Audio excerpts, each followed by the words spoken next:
Hi everyone, welcome to Chindan Logics. Yes, again we are back with one more session on free rankers batch, which is aimed at SSC, CGL and all kinds of SSC examinations. అవునా ఇక్కడ మీరు చూస్తున్నారు CGL ఉంది, CHSL ఉంది, GD ఉంది, MTS ఉంది, అదేవిధంగా మనకు CPA ఉన్నాయి. వీటన్నింటిని దృష్టిలో పెట్టుకొని మనము ర్యాంకర్స్ని తయారు చేయడమే ధ్యేయంగా పెట్టుకొని మనం ఈ యొక్క ఫ్రీ ర్యాంకర్స్ బ్యాచ్ మనం స్టార్ట్ చేయడం జరిగింది. అండ్ ఈ ఫ్రీ ర్యాంకర్స్ బ్యాచ్కి ట్రమెండస్ రెస్పాన్స్ కూడా రావడం జరిగింది. And you're seeing that many people are following this free rankers batch series. So దీంట్లో భాగంగా మీరు చూసినట్టయితే ఎమినెంట్ ఎక్సలెంట్ ఫ్యాకల్టీ చేత ప్రతి ఎగ్జామ్కి ఏదైతే మీరు మాక్ ఎగ్జామ్ రాస్తున్నారో ఆ ప్రతి మాక్ ఎగ్జామ్కి ఎక్స్ప్లెనేషన్ పార్ట్ కూడా మనం ప్రొవైడ్ చేయడం జరుగుతుంది. ఆ ఎక్స్ప్లెనేషన్ కూడా చాలా ఎఫిషియెంట్గా ఇవ్వడం జరుగుతుంది, రైట్? సో ఒకసారి ఈ ఫ్రీ ర్యాంకర్స్ బ్యాచ్లో మనం ఏమేమి అందిస్తున్నాం ఒకసారి మీరు చూసినట్టయితే మనకు రాబోయే 1 మంత్లో మనకు వరుసగా నోటిఫికేషన్స్ ఉన్నాయి. అంటే ఈ జూన్ మంత్లో మనకు వరుసగా నోటిఫికేషన్స్ ఉన్నాయి. స్టెనో కావచ్చు, CGL కావచ్చు, ఢిల్లీ పోలీస్ కావచ్చు, CHSL కావచ్చు, MTS కావచ్చు, JE కావచ్చు, అదేవిధంగా GD కావచ్చు. సో ఈ నోటిఫికేషన్స్ డెఫినెట్గా నెక్స్ట్ మంత్ రావడం చేత అది ఇంటర్మీడియట్ చేసిన వాళ్ళన్నా, డిగ్రీ చేసిన వాళ్ళన్నా, కొంతమంది 10th క్వాలిఫికేషన్తో కూడా కొన్ని ఉన్నాయి. సో వీళ్ళందరూ కూడా రాబోయే ఒక 60 to 90 డేస్ మధ్యలో ఈ ఎగ్జామ్స్ని ఫేస్ చేయాల్సిన అవసరం ఉంటుంది. కాబట్టి ఆ ఎగ్జామ్స్ని ధ్యేయంగా చేసుకొని మనము ఫ్రీ ర్యాంకర్స్ బ్యాచ్ మనం అందిస్తున్నాం. మరి ఈ ఫ్రీ ర్యాంకర్స్ బ్యాచ్ ద్వారా మనం ఏం ప్రొవైడ్ చేస్తున్నాం ఒక్కసారి మీరు చూసినట్టయితే మనకు 15 mock exams based on the previous year questions ఆధారంగా చేసుకొని మనము ఈ మాక్ ఎగ్జామ్స్ డిజైన్ చేయడం జరిగింది. అదొకటే కాదు, మీరు చూసినట్టయితే మనకు ఫ్రీ పేపర్ ఎక్స్ప్లెనేషన్ ఇస్తున్నాం by India's top faculty, right?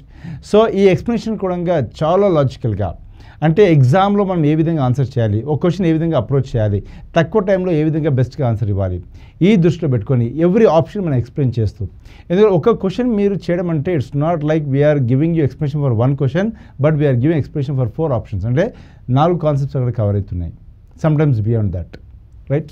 అదేవిధంగా మనకి unique and smart approach to solve the problems, అంటే బెస్ట్ వేలో సాల్వ్ చేయడం, టైం సేవ్ చేసి ఏ విధంగా సాల్వ్ చేయాలి, ఆ విధానంలో మనము ప్రొవైడ్ చేయడం జరుగుతుంది. At the same time rankers time saving strategies చెప్పాను కదా, తక్కువ టైంలో ఎక్కువ క్వశ్చన్స్ అటెంప్ట్ చేసే విధంగా మనము ఈ యొక్క బ్యాచ్ మనం క్రియేట్ చేయడం జరిగింది. And very important, you are going to have guidance time to time. Chandan sir time to time మీకు గైడెన్స్ కూడా ప్రొవైడ్ చేయడం చేస్తుంటారు. అదేవిధంగా it's also not only useful for CGL but also useful for railway aspirants also. So ఈ విధంగా మనము free rankers batch మనం provide చేయడం జరుగుతుంది. ఇది ఎలా చూసుకోవచ్చు, ఎలా యాక్సెస్ చేసుకోవచ్చు అంటే మీరు చందన్ లాజిక్స్ యాప్ని డౌన్లోడ్ చేసుకోండి. ఆ డౌన్లోడ్ చేసుకుని చందన్ లాజిక్స్ యాప్స్లో మీకు ఫ్రీ PDF ప్రొవైడ్ చేయడం జరుగుతుంది. మీరు ఎగ్జామ్స్ రాయొచ్చు. మీ ఎగ్జామ్స్ రాసిన తర్వాత ఎవ్రీడే 9 o'clock మీ యొక్క ఎక్స్ప్లెనేషన్ పార్ట్ అనేది మీకు రెడీగా అవైలబుల్లో ఉంటుంది. కాబట్టి ఇది కంప్లీట్గా ఫ్రీ అండి, nothing is charged on this course.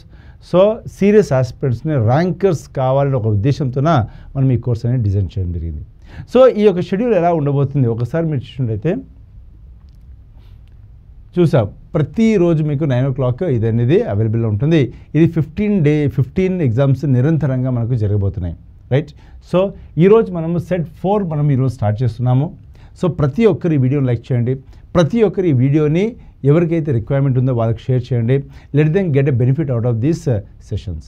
So ఈజీగా మనకు లైక్స్ అనేవి 10K క్రాస్ అయిపోవాలి ఈ వీడియోకి, రైట్? సో ఒకసారి చూసినట్లయితే ఫస్ట్ క్వశ్చన్ ఇక్కడ జాగ్రత్త చూడండి. Which are following countries has the highest Hindu population of India? చూడండి, ఇక్కడ భారతదేశం తర్వాత అత్యధిక హిందూ జనాభా కలిగినటువంటి దేశం వీటిలో ఏది అని అడుగుతున్నారు ఇక్కడ. సో ఇక్కడ భూటానా, శ్రీలంకనా, మయన్మారా, నేపాలా? క్వశ్చన్ చూడండి, చాలా బాగుంది, అవునా? అంటే ఇండియా తర్వాత అత్యధిక హిందూ జనాభా కలిగినటువంటి దేశం ఇది. మీరు ఒకసారి భారతదేశం చూసినట్టయితే భారతదేశంలో దాదాపుగా 74-75% పైన, అంటే 78% వరకు మనకు హిందూ పాపులేషన్ ఉంది, రైట్? అంటే 140 కోట్ల జనాభాలో 78% వరకు మనకు హిందూ పాపులేషన్ ఉంది. మరి భారతదేశం తర్వాత అత్యధికంగా హిందూ జనాభా కలిగినటువంటి దేశం అయితే అని చెప్పేసి అడుగుతున్నారు. సో క్విక్గా ఈ క్వశ్చన్కి ఆన్సర్ ఇచ్చే ప్రయత్నం చేయండి. ఈజ్ ఇట్ భూటానా, శ్రీలంకనా, మయన్మారా, నేపాలా? ఆన్సర్ ఏంటిది? The right answer here is nothing but Nepal is the right answer. Nepal is the right answer. ఎందుకు అంటే నేపాల్ దేశంలో 80% పైగా హిందూ సాంప్రదాయాన్ని వాళ్ళు పాటిస్తున్నారు. అంటే more than 80% of the Nepal population is following the Hindu religion, right. So భారతదేశం తర్వాత అత్యధికంగా హిందూ జనాభా ఉన్నటువంటి రాష్ట్రం ఇది నేపాల్. సో ఒకసారి చూసినట్టయితే నేపాల్ క్యాపిటల్ వచ్చేసరికి కాఠ్మండు మనకు న్యూస్లో ఉండడానికి ఇంకో కారణం ఏంటిది అంటే, ఒకటి సార్క్ హెడ్ క్వార్టర్స్ మనకు కాఠ్మండు నేపాల్ ఉంటుంది. అది కాకుండా Kathmandu is also one of the most polluted cities just like Delhi, right. So ఒకసారి చూసినట్టయితే over 80% of the Nepal's population follows Hinduism, the second largest Hindu population in the world after India తర్వాత అత్యధికంగా హిందూ జనాభా ఉన్నటువంటి దేశం ఇది Nepal. And the percentage of the total number of Hindus in Bhutan, Sri Lanka and Myanmar are smaller. So మీరు చూసినట్టయితే Myanmar కానీ అదేవిధంగా శ్రీలంక చూసినట్టయితే భూటాన్ చూసినట్టయితే ఇక్కడ మనకు బుద్ధిజం చాలా ఎక్కువగా ఫాలో అవుతుంటారు. కాబట్టి ఇక్కడ హిందూ జనాభా మనకు అంత ఎక్కువగా ఉండదు. కానీ నేపాల్ మాత్రం హిందూ జనాభా చాలా ఎక్కువగా ఉంటుంది. 80% పైగా హిందూ ధర్మాన్ని పాటిస్తుంటారు, రైట్. సో అదే చెప్తున్నాను, ఇక్కడ నేపాల్ దేశ జనాభాలో సుమారు 80% మంది పైగా హిందూ మతాన్ని స్వీకరిస్తూ ఉన్నారన్నమాట, రైట్. నెక్స్ట్ క్వశ్చన్ అండి, చాలా మంచి క్వశ్చన్ ఇది ఎన్విరాన్మెంట్ని లింక్ చేస్తున్నటువంటి ఒక ప్రశ్న అండ్ ఎకానమీని ఎన్విరాన్మెంట్ లింక్ చేసినటువంటి ఒక ప్రశ్న. జాగ్రత్త చూడండి. If you are very clear, try to answer the question also. Which are the following statements about the aims of the national machine for sustainable agriculture of India are correct? అంటే వాళ్ళు ఏమడుగుతున్నారు, national machine for sustainable agriculture పైన ఇక question అడుగుతున్నారు. So వాళ్ళు ఇచ్చినటువంటి options ఏంటిది? To make agriculture more productive, వ్యవసాయాన్ని మరింత ఉత్పాదకత కలిగినదిగా చేయడం, అవునా? అంటే భారతదేశం యొక్క జాతీయ స్థిరమైన వ్యవసాయ మిషన్ యొక్క లక్ష్యాలు సంబంధించి ప్రశ్న అనేది ఉందన్నమాట. సో ఫస్ట్ దాన్ని ఏమంటున్నారు, to make agriculture more productive అంటే వ్యవసాయము చాలా లాభదాయకంగా చేయడం అని చెప్పేసి ఫస్ట్ ఆప్షన్. రెండోది to make agriculture more sustainable, వ్యవసాయాన్ని మరింత స్థిరమైనదిగా చేయాలి. అంటే వ్యవసాయం అనేది సంవత్సరాలు గడుస్తున్న కొద్దీ ఇంకా పెరుగుతూ ఉండాలి, ఎప్పుడు అలానే ఉండాలి, ఎప్పుడు చాలా స్థిరంగా ఉండాలని చెప్పేసి చెప్తున్నారు. రెండోది టు ప్రమోట్ ఆర్గానిక్ ఫార్మింగ్, సేంద్రియ వ్యవసాయాన్ని ప్రోత్సహించడం. సో ఇక్కడ మనకు 3 స్టేట్మెంట్స్ ఇచ్చారు, అవునా? ఇవి వీళ్ళు ఏమడుగుతున్నారు, నేషనల్ మిషన్ ఫర్ సస్టైనబుల్ అగ్రికల్చర్కి సంబంధించినటువంటి ఫీచర్స్ ఏంటివి, దాని యొక్క లక్షణాలు ఏంటి అని చెప్పేసి అడుగుతున్నారు. 1 only is correct, only 2 and 3 are correct, 1, 2, 3 are correct, 1 and 2 are correct. What's the answer? Right. So ప్రతి ఒక్కరు ఈ క్వశ్చన్ ఆన్సర్ చేయండి. చాలా చాలా మంచి question, very very important question. విషయం చెప్పాలంటే క్వశ్చన్ కంటే ఎక్కువ ఎక్స్ప్రెషన్లో మనకు చాలా అంశాలు దాగి ఉన్నాయి. Explanation is going to be very very important. So right answer ఏంటి, ఇక్కడ మనకు ఆల్ 1, 2, 3 ఆర్ కరెక్ట్. 3 కూడా సరైనవే. 1 కరెక్టే, 2 కరెక్టే, 3 కూడా కరెక్టే. ఏ విధంగా 1, 2, 3 are correct? First of all National machine for sustainable Agriculture ఏదైతే ఉందో ఈ దేశంలో వ్యవసాయ రంగాన్ని లాభదాయకం చేయడము, వ్యవసాయం యొక్క వృద్ధి రేటు పెంచడం, అదేవిధంగా వ్యవసాయం ఏదైతే ఉందో ఈ ప్రజల ఆరోగ్యానికి మేలు చేసే విధంగా ఉండాలి. అదేవిధంగా వ్యవసాయం అనేది డైవర్సిఫైడ్ అయి ఉండాలి, అంటే మోనోక్రాపింగ్ ఉండొద్దు. ఈ లక్షణాలతో మనం చేయడం జరిగింది. అదొక్కడే కాదు, మన దేశంలో మనము ఈ ఫర్టిలైజర్స్ ఏవైతే ఉన్నాయో, ఏవైతే కెమికల్ ఫర్టిలైజర్స్ ఏవైతే ఉన్నాయో ఇవన్నీ ఎరువులు చాలా ఎక్కువగా వాడుతున్నాము, వాటిని తగ్గించాలి. దాని స్థానంలో సేంద్రియ ఎరువులు వాడాలి, సేంద్రియ వ్యవసాయాన్ని ప్రమోట్ చేయాలని చెప్పేసి national mission for sustainable agriculture మనం తీసుకురావడం జరిగింది. సో ఒకసారి ఆన్సర్ చూసినట్టయితే మనకు national mission for sustainable agriculture is one of the 8 machines under the national action plan on climate change. So ఈ యొక్క పర్యావరణ మార్పులు ఏవైతే జరిగినాయో ఆ పర్యావరణ మార్పులను అరికట్టడానికి మనము ఒక నేషనల్ యాక్షన్ ప్లాన్ తీసుకున్నాము. దాంట్లో భాగంగా మనకు national mission for sustainable agriculture కూడా ఉంది అనమాట. Okay, so it was launched by the government of India to make agriculture more resilient and climate change, eco friendly and resource efficient. చూడండి ఇక్కడ, so వనరులు సమర్థవంతంగా ఉపయోగించుకోవడానికి, పర్యావరణానికి అనుకూలంగా ఉండడానికి, అదేవిధంగా వాతావరణ మార్పులను తట్టుకునే విధంగా ఉండడానికి national mission for sustainable agriculture అనేది తీసుకురావడం జరిగింది. సో దీంట్లో మీరు ప్రధాన అంశాలు చూసినట్టయితే it AIIMS to improve the productivity of agriculture, అవునా? సో వ్యవసాయ ఉత్పాదకతను పెంచే ప్రయత్నం చేస్తుంది. ఎలా పెంచే ప్రయత్నం చేస్తున్నారు ఇక్కడ వీళ్ళు? చూడండి ఇక్కడ, promoting better soil health and nutrition management. ఎలా చేస్తాం మేము soil health and nutrition management ఎలా చేస్తాము? మనకు ఒక పథకం ఉందండి, సాయిల్ హెల్త్ కార్డ్స్ అనే ఒక పథకం ఉంది. ఏముంది? సాయిల్ హెల్త్ కార్డ్స్ అనే ఒక పథకం ఉంది. ఈ సాయిల్ హెల్త్ కార్డ్స్ వాడుకోవడం ద్వారా మనము ఈ యొక్క సాయిల్లో ఎంత న్యూట్రియంట్స్ ఉన్నాయి, ఏవి ఎక్కువగా ఉన్నాయి, ఏవి తక్కువగా ఉన్నాయి, సో ఈ యొక్క సాయిల్ యొక్క న్యూట్రియంట్స్ మనము ఏ విధంగా పెంపొందించుకోవాలి, ఫర్టిలైజర్ వాడకం ఎక్కువగా ఉందా తక్కువగా ఉందా, ఎంత ఇన్ఫర్మేషన్ మనకు అవైలబుల్గా ఉంటుంది. తద్వారా మనకి ఏంటంటే ఎంత న్యూట్రియంట్స్ కావాలో అంత న్యూట్రియంట్స్ మాత్రం అందించడం వల్ల మనం ఎక్కువ ప్రొడక్టివిటీ సాధించవచ్చు. అదొకటే కాదు, improving the irrigation efficiency through micro irrigation. So మన భారతదేశంలో దాదాపుగా 50% పైగా వర్షం ఆధారిత ప్రాంతాలు ఉన్నాయి. సో ఈ ప్రాంతాల్లో వర్షం ఉంటేనే మనకు ఇరిగేషన్ ఉంటుంది, లేకపోతే ఇరిగేషన్ ఉండదు. అటువంటి ప్రాంతాల్లో మనం ఏం చేయాలి, మైక్రో ఇరిగేషన్ ప్రమోట్ చేయాలి. అంటే స్ప్రింకిల్ ఇరిగేషన్ కానీ డ్రిప్ ఇరిగేషన్ కానీ ప్రమోట్ చేయాలి. దీని ద్వారా కూడా మనము ఉత్పత్తిని మనం పెంపొందించుకోవచ్చు.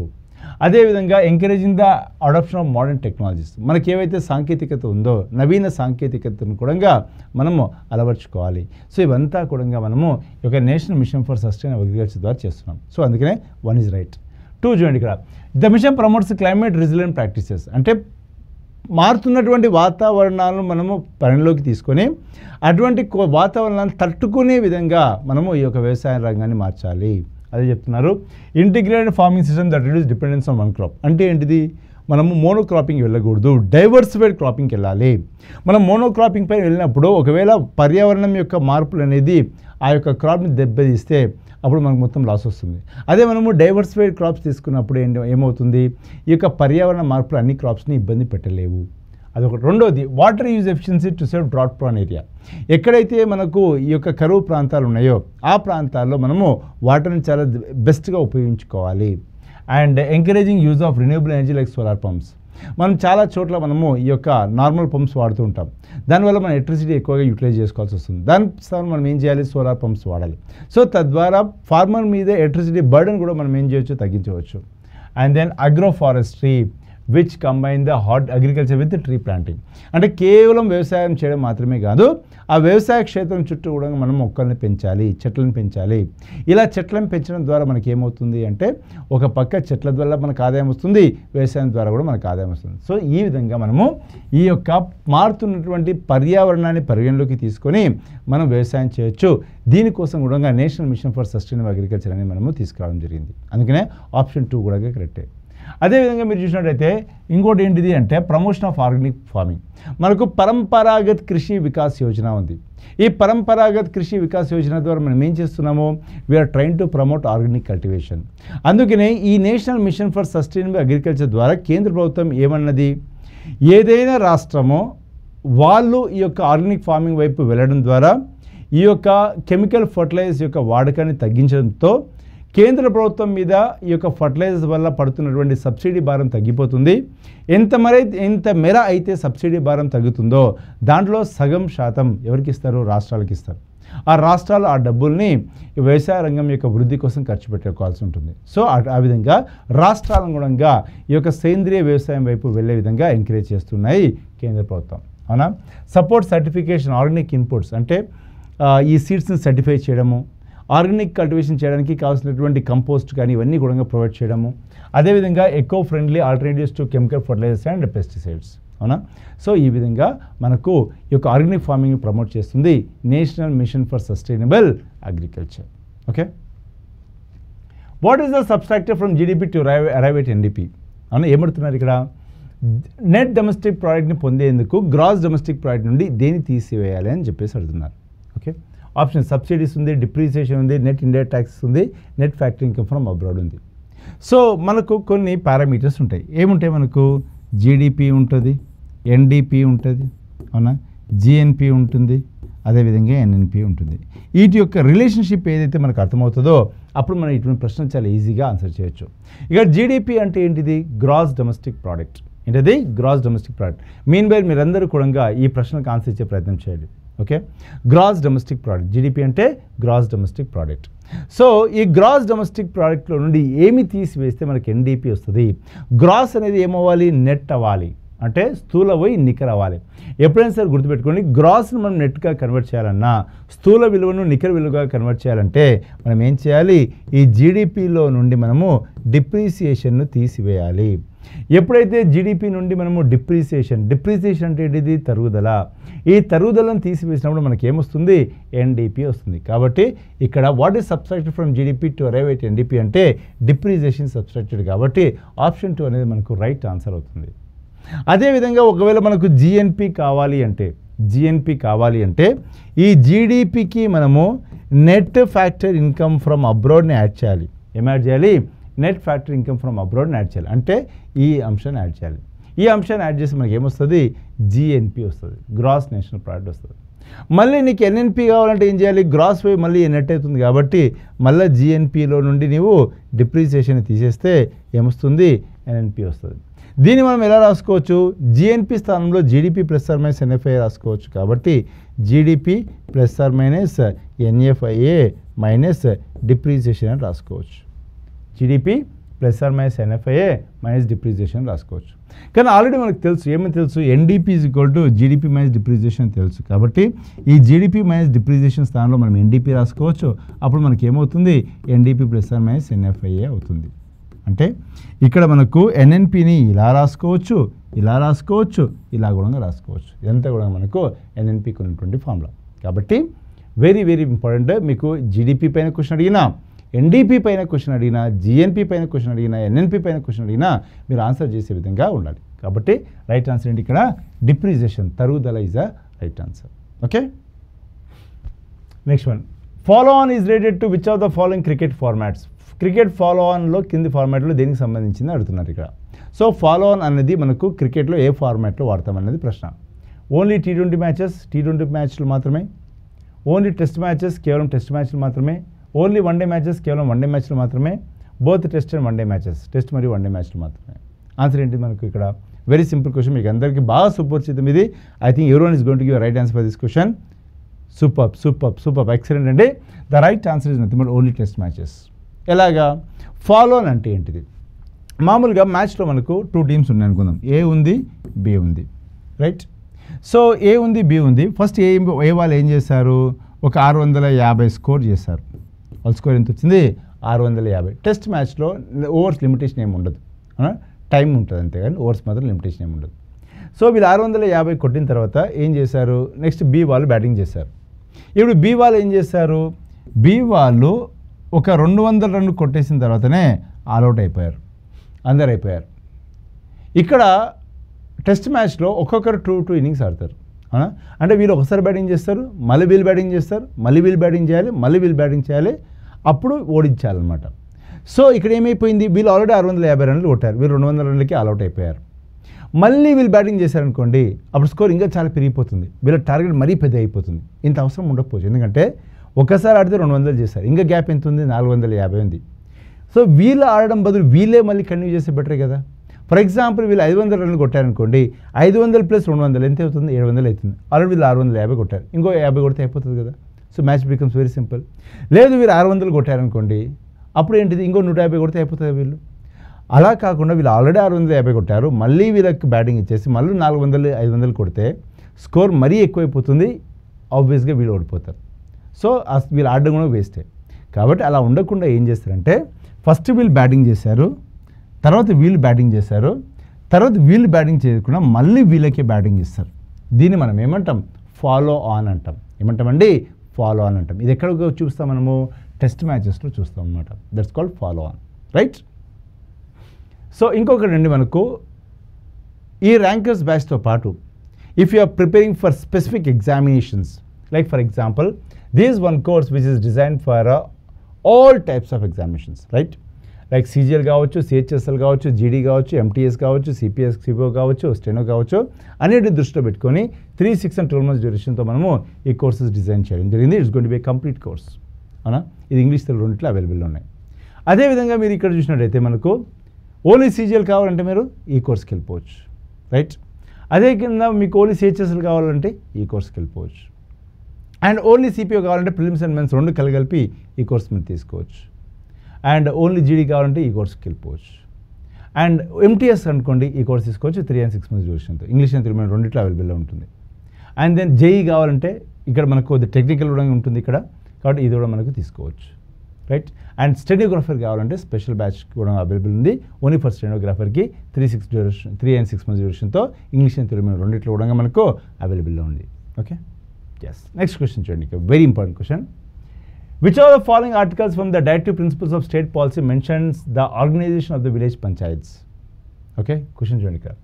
రాష్ట్ర విధాన నిర్దేశిక సూత్రాల నుండి గ్రామ పంచాయతీల ఏర్పాటు గురించి పేర్కొన్న క్రింది ఆర్టికల్స్లో ఏది అని అడుగుతున్నారు ఇక్కడ. Article 38, article 42, article 40, article 36. So గ్రామ పంచాయతీలు ఏర్పాటు చేసేసి వాటికి సెల్ఫ్ గవర్నెన్స్ ఇవ్వాలి, తద్వారా డెమోక్రాటిక్ డీసెంట్రలైజేషన్, ప్రజాస్వామ్య వికేంద్రీకరణ చేయాలని చెప్పినటువంటి ఆదేశిక సూత్రాలు ఏ ఆర్టికల్లో ఉన్నాయని అడుగుతున్నారు, ఏ అధికారంలో ఉన్నాయని అడుగుతున్నారు. సో వెరీ సింపుల్ క్వశ్చన్ అండి. ప్రతి ఒక్కరు ఆన్సర్ ఇవ్వాలి ఈ క్వశ్చన్కి. ఎక్సలెంట్ క్వశ్చన్ ఇది. సో ద రైట్ ఆన్సర్ ఏంటి మనకు article 40 is the right answer. అనా అధికారం 40వ అధికారంలో మనకు ఈ అంశాలన్నీ కూడా మనం మెన్షన్ చేయడం జరిగింది డిపిఎస్పిలో భాగంగా. సో ఒకసారి చూడండి ఇక్కడ, the article 40 of the directive principles of state policy of the Indian Constitution states that the state shall take steps to organize village panchayats and endow them with such powers and authority as may be necessary to enable them to function as units of self-government. అంటే స్వయం పరిపాలన సాధించడానికి వాళ్ళకి ఎటువంటి శక్తులు కావాలో, ఎటువంటి powers కావాలో అటువంటి పవర్స్ని ఇస్తూ ఒక పంచాయత్స్ని ఏర్పాటు చేయాలి అని చెప్పేసి ఎక్కడ మెన్షన్ చేసింది, ఆర్టికల్ 40లో మెన్షన్ చేసింది. దేనిలో భాగంగా, డిపిఎస్పిలో భాగంగా. సో ఇక్కడ చూడొచ్చు, భారత రాజ్యాంగంలోని రాష్ట్ర విధాన నిర్దేశక సూత్రాల్లో ఆర్టికల్ 40 ఇలా పేర్కొంది. ఏమని పేర్కొంది, గ్రామ పంచాయతీలు నిర్వహించడానికి మరియు వారి యొక్క స్వపరిపాలన యూనిట్లుగా పనిచేయడానికి అవసరమైన అధికారాలు మరియు అధికారాన్ని వాటికి ఇవ్వడానికి రాష్ట్రం చర్యలు తీసుకోవాలని చెప్పేసి మనకు DPSP directive principles of state పాలసీలో చాలా స్పష్టంగా మెన్షన్ చేయడం జరిగింది. సో ఇది ఆర్టికల్ 40కి సంబంధించింది. అదేవిధంగా మిగతా ఆప్షన్ చూసినట్టయితే మనకు ఆర్టికల్ 36 ఉంది, అవునా. అది స్టేట్ యొక్క డెఫినేషన్ ఇవ్వడం జరుగుతుంది. ఏమిస్తుంది, స్టేట్ యొక్క డెఫినేషన్ ఇస్తుంది, రైట్. దాంతోపాటు మీరు చూడండి, the article encourage decentralisation of power. మీకు చెప్పాను కదా, డెమోక్రాటిక్ డీసెంట్రలైజేషన్ ఎందుకన్నాను అంటే ఇదే ఉద్దేశంతో అన్నాను, అవునా. అంటే అధికార వికేంద్రీకరణను ప్రోత్సహిస్తుంది. అంటే సెంట్రలైజేషన్ కాకుండా డీసెంట్రలైజేషన్. మహాత్మా గాంధీ కోరుకున్నది కూడా డీసెంట్రలైజ్డ్ ప్లానింగే. అది దీని ద్వారా మనకు సిద్ధిస్తుంది. అదేవిధంగా it directs the states to promote local self government through village panchayats. So రాష్ట్రాలు చెప్తుంది, మీరు విలేజ్ పంచాయత్స్ని ఏర్పాటు చేసేసి వాళ్ళకి అధికారులు ఇవ్వండి అని చెప్పేసి చెప్తుంది. It is the constitutional foundation for the Panchayati Raj system. మనకు 73వ రాజ్యాంగ సవరణ చట్టం ద్వారా ఏదైతే మనకు పంచాయత్స్కు రాజ్యాంగబద్ధమైన హోదా ఇచ్చామో అది రావడానికి ప్రేరణ కలిగించింది ఏది అంటే ఆర్టికల్ 40. కాబట్టి వెరీ వెరీ ఇంపార్టెంట్ పాయింట్స్ ఇక్కడ మెన్షన్ చేయడం జరిగింది. సో మిగతా ఆప్షన్ చూసినట్లయితే article 36 definition of the state for the purpose of DPSP. అంటే డిపిఎస్పిలో మనము స్టేట్ అన్న పదం వాడుతున్నాం కదా, ఈ స్టేట్ అన్న పదం యొక్క మీనింగ్ ఏంటిది అన్నప్పుడు సింపుల్గా ఏం చెప్తుంది, మనం పార్ట్ 3లో స్టేట్ అన్న పదానికి ఏదైతే మీనింగ్ ఉందో అదే మీనింగ్ ఇక్కడ ఉంటుంది. అక్కడ ఆర్టికల్ 12లో మేము పేర్కొంటాం మనం స్టేట్ యొక్క డెఫినేషన్, రైట్. అంటే పార్లమెంట్ కావచ్చు, లెజిస్లేచర్ కావచ్చు, లోకల్ బాడీస్ కావచ్చు, ఇవన్నీ కూడా మనకు స్టేట్ డెఫినేషన్ కిందకి వస్తాయన్నమాట, రైట్. అదేవిధంగా ఆర్టికల్ 30 వచ్చేసరికి promotion of the welfare of the people and social justice, అవునా. అంటే సామాజిక న్యాయం చేయాలని చెప్పేసి ఆర్టికల్ 38లో మనం పేర్కొనడం జరిగింది. అదేవిధంగా very very important article 42 secures the just and human conditions of work and maternity relief. మనం ఏదైతే మ్యాటర్నిటీ యాక్ట్ 2017 ప్రకారమో ఒక వర్కింగ్ మహిళ అంటే వర్కింగ్ లేడీ ఎవరైతే ఉన్నారో వాళ్ళకి 26 వారాల పాటు మనకు మ్యాటర్నిటీ లీవ్ ఇవ్వాలనేది ఒక కండిషన్ ఏదైతుందో ఆ కండిషన్ కూడా మనకు ఆర్టికల్ 42 ద్వారానే మనము ఆ యొక్క చట్టాన్ని తీసుకురావడం జరిగిందనమాట. సో ఇవన్నీ కూడా మనకు ఆర్టికల్ 36, ఆర్టికల్ 38, ఆర్టికల్ 42లో మెన్షన్ చేసినట్టు అంశాలు. కాబట్టి మనం ఏదైనా ఒక క్వశ్చన్ చూసినప్పుడు ఆ ఆప్షన్ మాత్రమే కాదు వేరే ఆప్షన్ పైన కూడా మనకు అవగాహన ఉండాలి. తద్వారా మన యొక్క నాలెడ్జ్ యొక్క పరిధిని మనం పెంచుకోవాలి. గుర్తుపెట్టుకోండి, మీకు జిఎస్ పార్ట్లో either you know or you don't know, అదే ట్రై చేస్తే వస్తుందని ఏమి ఉండదు. కాబట్టి మీకు ఎక్కువ knowledge, you have to sweat out of the examination. అంటే ఎగ్జామ్లో కాదు స్వెట్ చేయాల్సింది, ప్రిపరేషన్ టైంలో స్వెట్ అవ్వాలి. అంటే మీరు మొత్తం ఎంత కష్టపడతారో, ఎంత చెమట ఓడుస్తారో ఇదంతా కూడా ఎక్కడ ప్రిపరేషన్ టైంలో చేయాలి కానీ ఎగ్జామ్లో కాదు, అవునా. కాబట్టి గుర్తుపెట్టుకోండి, ఇప్పుడే బాగా కష్టపడాలి మీరు, ఓకే. అదేవిధంగా చూసినట్టు నెక్స్ట్ క్వశ్చన్ అండి, who among the following is the sarod player popular known as sarod Samrat, అవునా. సో క్రింది వారిలో ఎవరు సరోడ్ సమ్రాట్గా ప్రసిద్ధి చెందినటువంటి సరోడ్ వాదకులు అని చెప్పేసి వాయిద్యకారుడు అని చెప్పేసి అడుగుతున్నారు ఇక్కడ. పండిత్ కిషన్ మహారాజా, పండిత్ రవిశంకర, ఉస్తాద్ అమ్జద్ అలీఖాన్ బంగాషా, పండిత్ శివకుమార్ శర్మన. What's answer? Very very important. There is definitely one question that is going to come on the instruments and the players.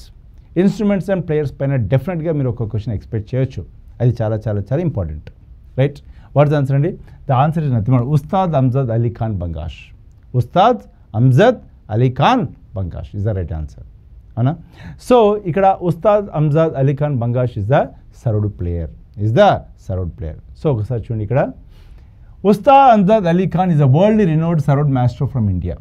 Okay, is known as sarod సామ్రాట్.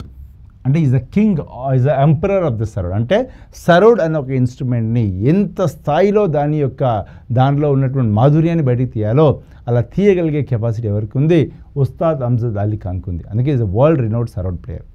అదేవిధంగా చూసినట్టు belongs to Bangash lineage of musicians and contribute immensely to the Indian classical music. భారతదేశం యొక్క ఏదైతే మనకు శాస్త్రీయ సంగీతం ఏదైతుందో దానికి అత్యధిక స్థాయిలో దోహదపడ్డారు ఎవరు? మనకు Amjad Ali Khan. His performance are celebrated both India and international. అంటే ఇండియాలో మాత్రమే కాదు, ప్రపంచవ్యాప్తంగా ఈ యొక్క ఉస్తాద్ అమ్జద్ అలీ ఖాన్కి చాలా ఫేమ్ అనేది మనకు ఉందన్నమాట.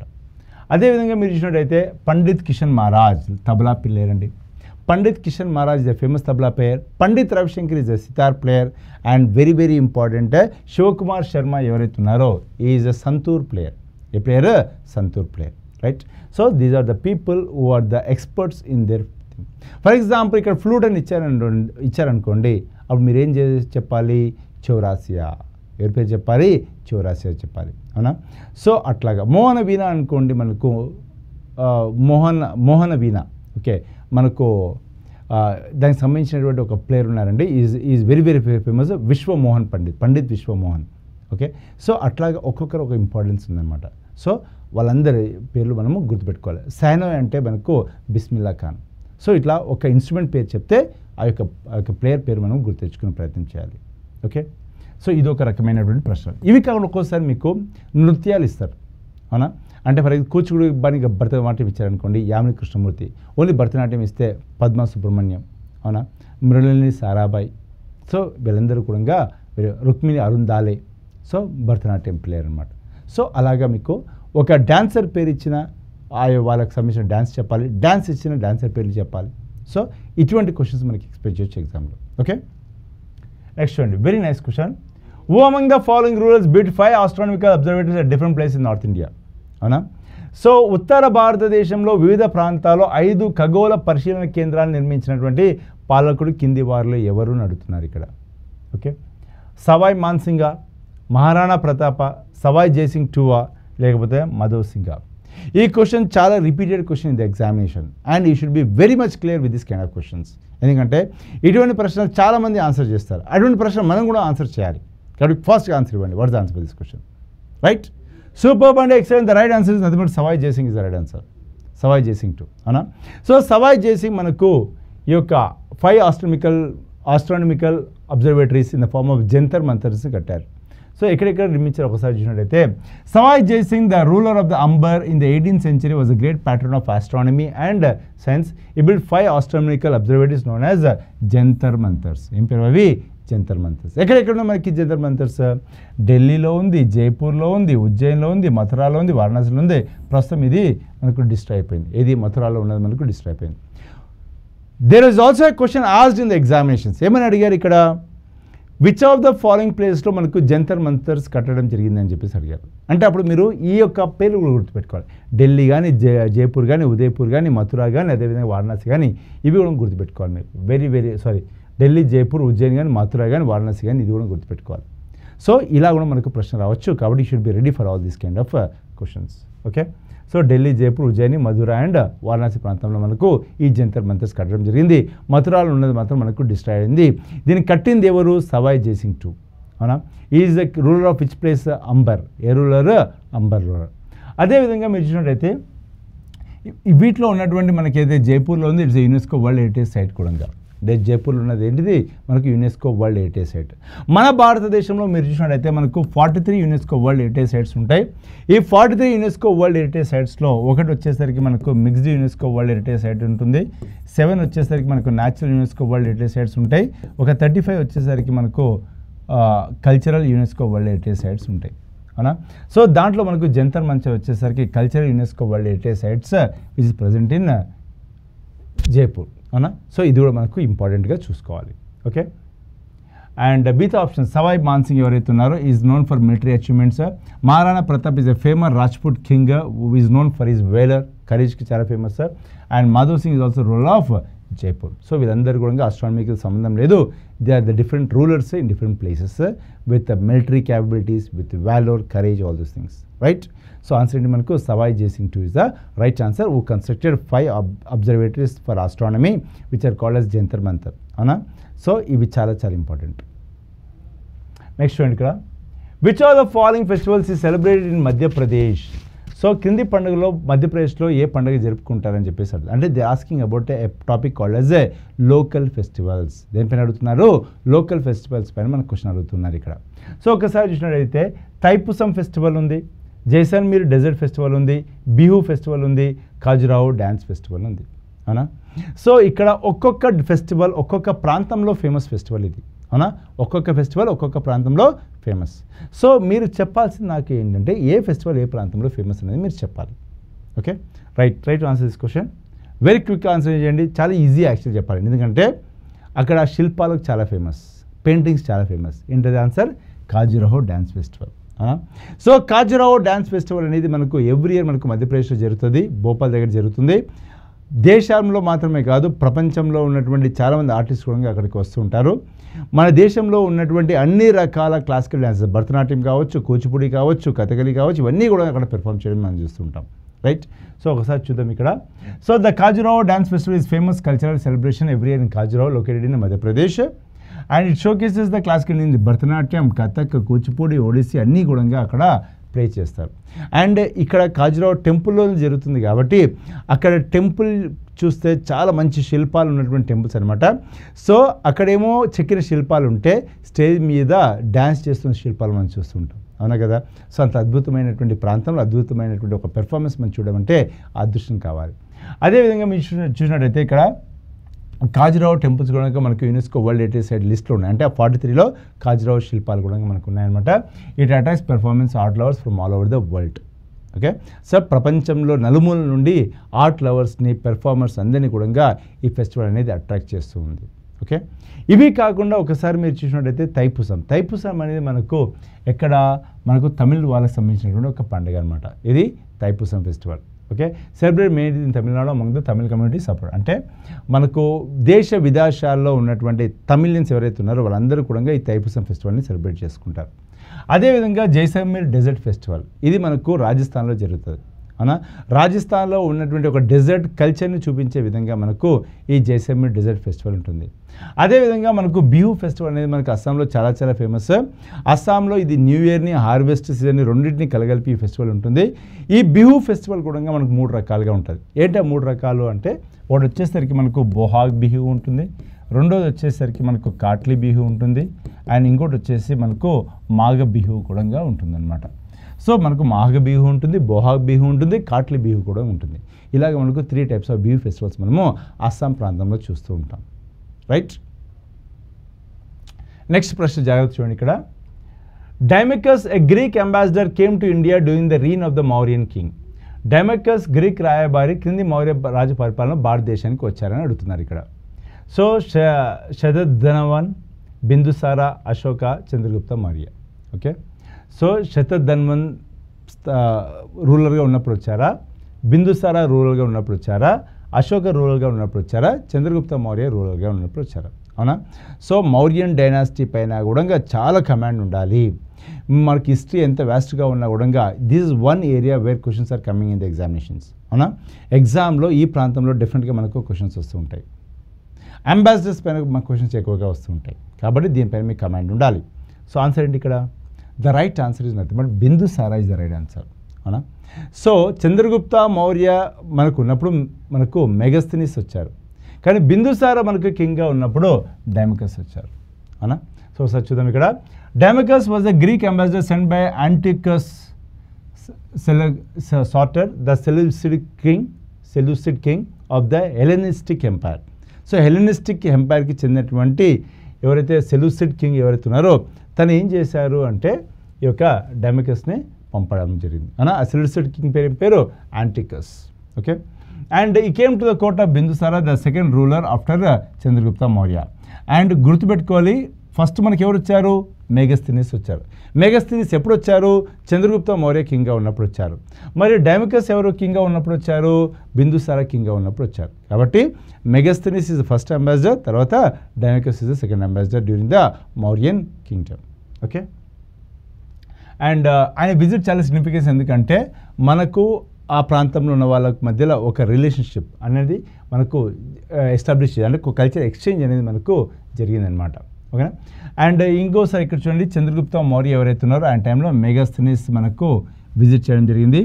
Ashoka is known for spreading the Buddhism, ఆయన టైంలో డైమకస్ రాలేదు మనకు.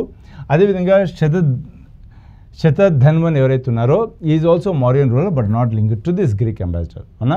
సో గ్రీక్ రాజ్యాలకు భారతదేశంలో ఉన్నటువంటి మౌర్య సామ్రాజ్యానికి మధ్యలో ఒక కల్చరల్ ఎక్స్చేంజ్ అవ్వడానికి మనకు ఎవరు ఉపయోగపడ్డారు? ఈ అంబాసిడర్స్ ఉపయోగపడ్డారు. ఇక్కడ మెగస్థనీస్తో వచ్చేసరికి మనకు చంద్రగుప్త మౌర్య కింగ్గా ఉన్నప్పుడు వచ్చారు. డైమకస్ ఎవరైతే ఉన్నారో తాను బిందుసార కింగ్గా ఉన్నప్పుడు వచ్చారు. అండ్ అశోక బేసికల్గా ఈ result in the spread of Buddhism. Okay, అదేవిధంగా 2025 స్పెషల్ బ్యాచ్ ఏదైతే మనం తీసుకొస్తున్నామో ఇక్కడ అన్ని రకాల ఎస్ఎస్సి ఎగ్జామ్స్కి ఒక కంబైన్డ్ బ్యాచ్గా మనము ఇది తీసుకురావడం జరిగింది. So make use of this. English and Telugu రెండింటిలో అవైలబుల్ ఉంది.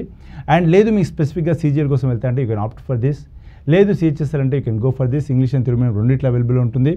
లేదు సిపిఓ అనుకుంటే మాత్రం special batch for prelims and mains రెండింటిని దృష్టిలో పెట్టుకొని డిజైన్ చేయడం జరిగింది. You can call up these numbers, they will help you in purchasing this course 3 and 6 months డ్యూరేషన్తో. SSC GD which also requires special attention, ఎందుకంటే ఇక్కడ మనకు టెక్నికల్ సబ్జెక్ట్స్ కూడా ఉంటాయి కాబట్టి 3 and 6 months డ్యూరేషన్తో మనకు అవైలబుల్ ఉన్నాయి. అండ్ ఎస్ఎస్సి ఎంటీఎస్ కూడా very very important, very easy to crack. So ఇది కూడా మనకు 3 and 6 months డ్యూరేషన్తో అవైలబుల్లో ఉంది. And SSC JE also available. So make use of this. And then stenographer special batch కూడా మనం ప్రొవైడ్ చేస్తూ ఉన్నాం. నెక్స్ట్ క్వశ్చన్ చూడండి ఇక్కడ. Which article of the Constitution of India lays down that it shall be the duty of the Advocate General to give advice to the government of the state upon legal matters? భారత రాజ్యాంగంలోని ఏ ఆర్టికల్లో రాష్ట్ర ప్రభుత్వానికి న్యాయ సంబంధిత విషయాలపైన సలహా ఇవ్వడం అడ్వకేట్ జనరల్ యొక్క విధిగా పేర్కొనబడింది అంటున్నారు ఇక్కడ. రైట్, అంటే ఏ అధికరణ ప్రకారము ఒకవేళ గవర్నర్, రాష్ట్రం యొక్క గవర్నర్ అడ్వకేట్ జనరల్ని సలహా అడిగినప్పుడు సలహా ఇవ్వాల్సిన బాధ్యత అడ్వకేట్ జనరల్ పైన ఉంటుందని చెప్పేసి ఏ అధికారంలో పేర్కొన్నారు అని చెప్పేసి అడుగుతున్నారు, ఏ ఆర్టికల్లో పేర్కొన్నారు అని చెప్పేసి అడుగుతున్నారు. ఇక్కడ ఆప్షన్స్ చూడండి, 168 ఉంది, 165 ఉంది, 167 ఉంది, 166 ఉంది. ఏ article is the right answer? Right. So try to comment on this question. అంటే very very important question. It is related to the state legislature and also the advocate general of state. So answer ఏంటి ఇక్కడ? Answer is nothing but article 165 is the right answer. అంటే article 165 ప్రకారం it is the responsibility of the advocate general of the state to give advice to the governor. అవునా? ఒకసారి చూడండి ఇక్కడ, article 165 of the constitution of India provides for the office of the advocate general of the state. అవునా? It clearly states that the advocate general shall give advice to the government of the state upon such legal matters performance such as other duties of the legal character as may from time to time be referred to him by the governor. అంటే governor ఒకవేళ advocate జనరల్ని ఏదైనా సలహా అడిగినప్పుడు advocate general యొక్క బాధ్యత గవర్నర్కి సలహా ఇవ్వడము. ఇది ఆర్టికల్ 165లో చాలా స్పష్టంగా పేర్కొనడం జరిగింది. ఇక్కడ చూస్తే అడ్వకేట్ జనరల్ రాష్ట్ర ప్రభుత్వానికి చట్టపరమైన విషయాలపైన సలహా ఇవ్వాలి మరియు గవర్నర్ ఎప్పటికప్పుడు అతనికి సూచించే చట్టపరమైన స్వభావం గల ఇతర విధులు నిర్వహించాలి అని స్పష్టంగా పేర్కొంది. అవునా? The advocate general is the highest law officer in the state. అవునా? అటార్నీ జనరల్ వచ్చేసరికి మనకి ఇండియా లెవెల్లో, అడ్వకేట్ జనరల్ వచ్చేసరికి మనకు స్టేట్ లెవెల్లో. Okay, yes, attorney general of India is at the central level. He is appointed by the governor and holds the office at the pleasure of the governor. అంటే ఫిక్స్డ్గా ఇంతే అని చెప్పేసి tenure ఏమి ఉండదు, ప్రెజర్ ఆఫ్ ద గవర్నర్, కావాలంటే తీసివేయించుకోవడంగా మధ్యలో. అవునా? Advising the state government on the legal matters is the consider is the core duty of the advocate general. అంటే అడ్వకేట్ జనరల్ ఉన్నదే రాష్ట్ర ప్రభుత్వాన్ని లీగల్గా రిప్రజెంట్ చేయడానికి. ఎవరైనా రాష్ట్ర ప్రభుత్వం పైన కేసు వేసినా కూడా వాళ్ళే డిఫెండ్ చేసుకోవాల్సి ఉంటుందన్నమాట. ఓకే, సో అడ్వకేట్ జనరల్ రాష్ట్రంలో అత్యున్నత న్యాయాధికారి, కేంద్ర స్థాయిలో అయితేనే మనకు భారత అటార్నీ జనరల్, అండ్ వాళ్ళ చేత గవర్నర్ చేత నియమింపబడతారు అండ్ గవర్నర్ యొక్క ఇష్టానుసారం పదవిలో ఉంటారు. అండ్ ఆర్టికల్ 166 ప్రకారం చట్టపరమైన విషయాలపైన రాష్ట్ర ప్రభుత్వానికి సలహా ఇవ్వడం వాళ్ళ యొక్క విధి. రైట్. మరి 166 ఏం చెప్తుంది అంటే conduct of the business of the state government. అంటే రాష్ట్ర ప్రభుత్వం తను ఏదైతే బాధ్యతలు నిర్వర్తిస్తుందో నిర్వర్తించడం అనేది గవర్నర్ పేరు మీద నిర్వర్తిస్తుంది అని చెప్పేసి చెప్పడం జరుగుతుంది. Next 167 duties of the chief minister to furnish information to the governor. అంటే ఒకవేళ గవర్నర్ అడిగినప్పుడు ఈ యొక్క పరిపాలన అంశాల్లో నివేదిక అనేది ఎవరు ఇవ్వాలి? చీఫ్ మినిస్టర్ గవర్నర్కి ఇవ్వాల్సి ఉంటుంది. అదేవిధంగా constitution of the state legislature 168, okay, రాష్ట్రం యొక్క లెజిస్లేచర్ యొక్క కాన్స్టిట్యూషన్ ఎలా ఉండాలని కూడా ఆర్టికల్ 168 చెప్తుంది. సో ఇవన్నీ కూడా మనకు ఉన్న ఇంపార్టెంట్ ఆర్టికల్స్. సో 165 గురించి మాట్లాడదాం, 166, 167, 168, రైట్. ఈ క్వశ్చన్ మామూలు చాలాసార్లు రిపీట్ అయిందండి. What is the tenure of the office of the chief election commissioner? ప్రధాన ఎన్నికల కమిషనర్ యొక్క పదవీ కాలం ఎంత అని అడుగుతున్నారు ఇక్కడ. So 6 years or up to the age of 65 years, 5 years or up to the age of 65 years, 5 years or up to the age of 60 years, 6 years or up to the age of 60 years. అవునా? అంటే ఎన్ని సంవత్సరాలు లేకపోతే ఎంత age వచ్చింది వరకు అన్నది ప్రశ్న ఇక్కడ మనకు.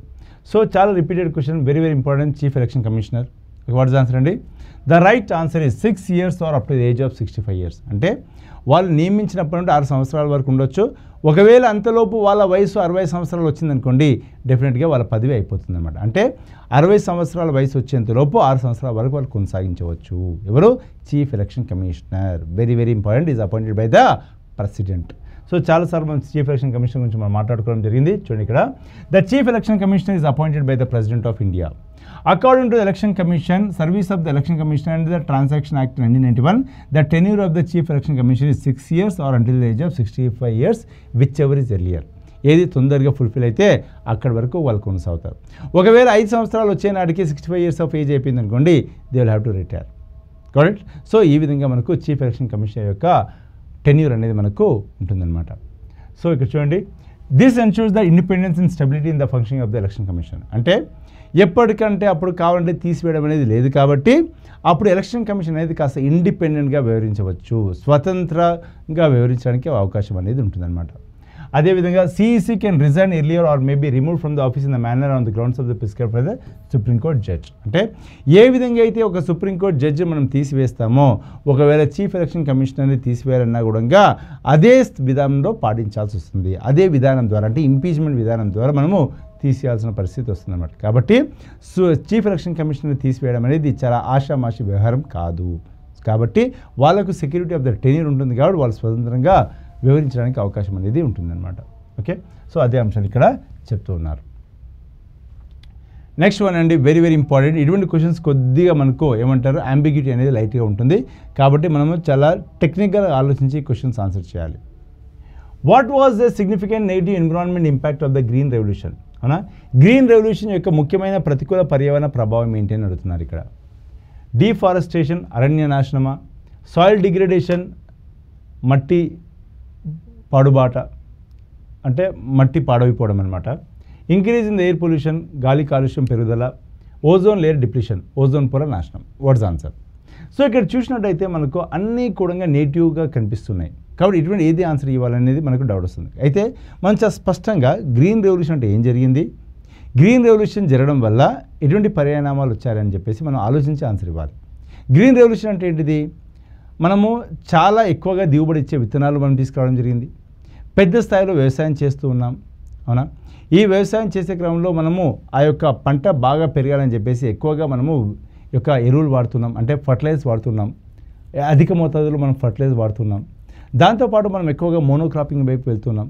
సో దీనివల్ల మనకు ఎటువంటి ప్రభావం కనిపిస్తుంది అనేది ఆలోచించాలి. సో అలా ఆలోచించినప్పుడు మనకు ఆన్సర్ వస్తుంది అనమాట. ఆన్సర్ ఏంటప్పుడు మనకు సాయిల్ డిగ్రేడేషన్. ఎందుకు సాయిల్ డిగ్రేడేషన్?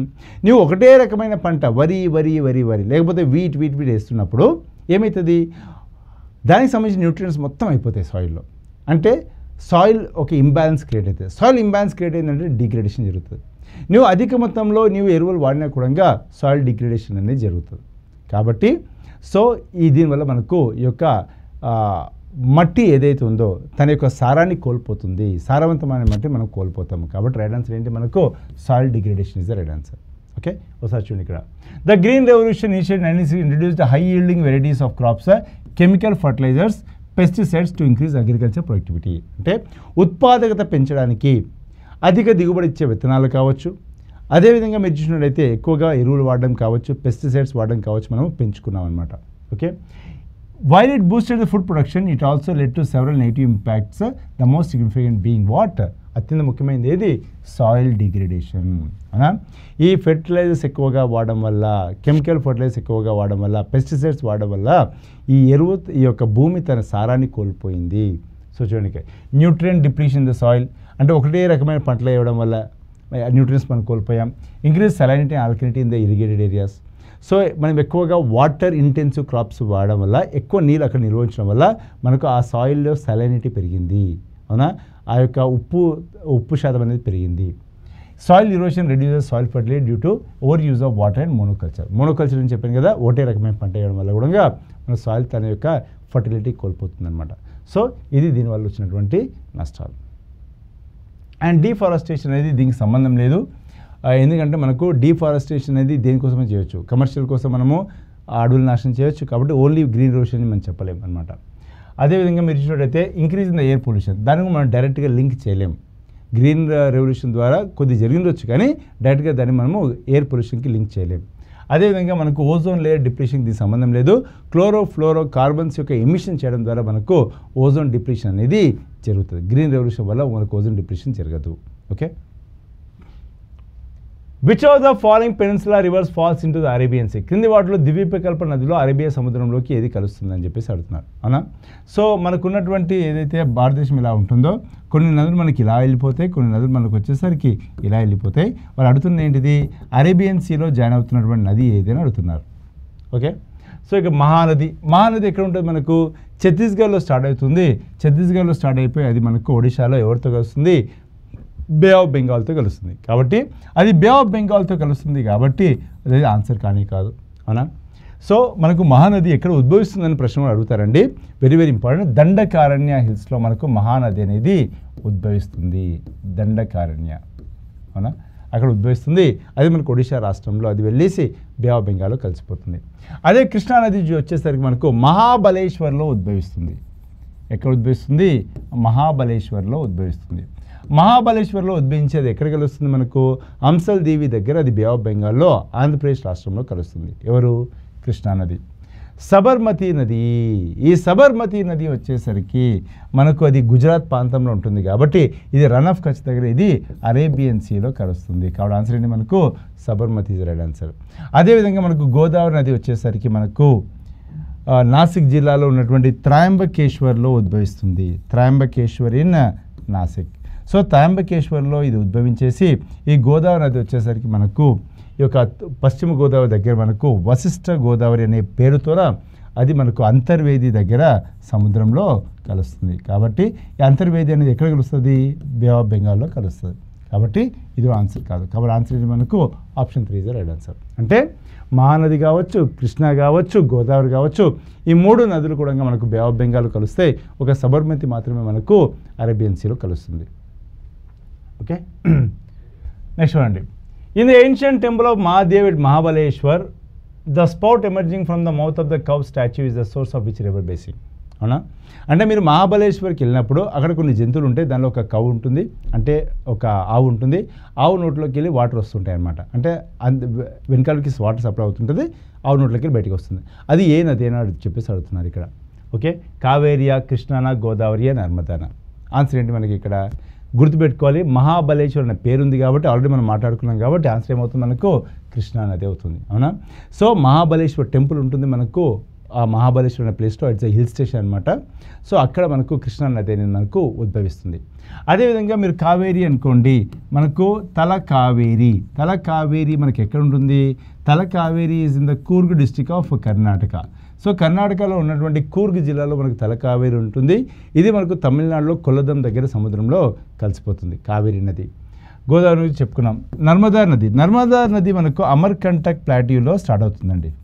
ఎక్కడ స్టార్ట్ అవుతుంది? మనకు అమర్కంటక్ ప్లాట్యూలో స్టార్ట్ అవుతుంది నర్మదా రివర్. సో అమర్కంటక్ ప్లాట్యూలో స్టార్ట్ అయిన నర్మదా రివర్ మనకు ఎక్కడ కలుస్తుంది? మనకు వచ్చేసరికి అరేబియన్ సీలో కలుస్తుంది. అరేబియన్ సీలో ఎక్కడ కలుస్తుంది? గల్ఫ్ ఆఫ్ క్యాంబే దగ్గర కలుస్తుంది. సో ఇది మనకు west flowing river, longest west flowing రివర్గా చెప్పుకోవచ్చు నర్మదా నది. రైట్. సో ఇది అనమాట. సో ఆన్సర్ అంటే ఇక్కడ మనకు Krishna is right answer. Because Mahabaleshwar ఉద్భవించేది ఎవరు? కృష్ణా నది. The Mahadev temple of the Mahabalipuram is famous for being the source of the Krishna river. The spot emerging from the mouth of the cow statue is the origin of the Krishna river. The Krishna river flows across Maharashtra, Karnataka, Telangana and Andhra Pradesh. Ikkada Telangana gudanga raskoవాలి. And one of the major rivers in the South India. చెప్పాలంటే second longest రివర్గా కూడా చెప్పవచ్చు మనకు south ఇండియాలో. గోదావరి తర్వాత second longest river in south India ఇది కృష్ణా నది. The longest river in the south India ఇది Godavari. It's also called as Vriddha Ganga are దక్షిణ గంగా అని కూడా అంటాం. ఎవరిని? గోదావరి నది. Okay. And Mahabaleshwar station in the famous for Krishna river చెప్పాను కదా. సహ్యాద్రి పర్వతాలు ఉంటుంది మనకి ఇది. అంటే రెండు పర్వతాల ఒక కలిగలు ఉంటుంది. అండ్ కావేరీ నది వచ్చేసరికి వెస్టర్న్ ఘాట్స్లో తలకావేరి అని చెప్పాను మీకు. అండ్ గోదావరి వచ్చేసరికి మనకు త్రయంబకేశ్వర్లో, నర్మదా వచ్చేసరికి మనకు అమర్కంట ప్లాట్యూలో ఉద్భవిస్తుంది. Right. Which of the following animals are the emblem of the Chola dynasty? కింది ప్రశ్నల్లో ఏది చోళా వంశం యొక్క చిహ్నంగా ఉపయోగపడింది అని అడుగుతున్నారు. అంటే చోళా డైనాసిటీకి ఉన్నటువంటి ఎంబ్లమ్ ఏది అని అడుగుతున్నారు ఇక్కడ. వూల్ఫా, హార్సా, ఎలిఫెంటా, టైగరా? What's answer? చోళా కింగ్డమ్ యొక్క ఎంబ్లమ్ ఏంటిది? Very very famous question. Everyone should answer this question. Very simple. And మనకు సౌత్ ఇండియాలో ఇచ్చిన డైనాసిటీలో చోళా డైనాసిటీ పైన క్వశ్చన్ అడుగుతారు. బృహదీశ్వర టెంపుల్ పైన అడుగుతారు. బృహదీశ్వర టెంపుల్ ఎవరు కన్స్ట్రక్ట్ చేస్తారని చెప్పేసి అడుగుతారు. కాబట్టి గుర్తుపెట్టుకోవాలి. ఇవన్నీ కూడా మనకు చాలా చాలా ఇంపార్టెంట్. ఓకే. చాళుక్యస్ పైన క్వశ్చన్ వస్తుంది. చోళా డైనాసిటీ పైన మనకు క్వశ్చన్ వస్తుంది.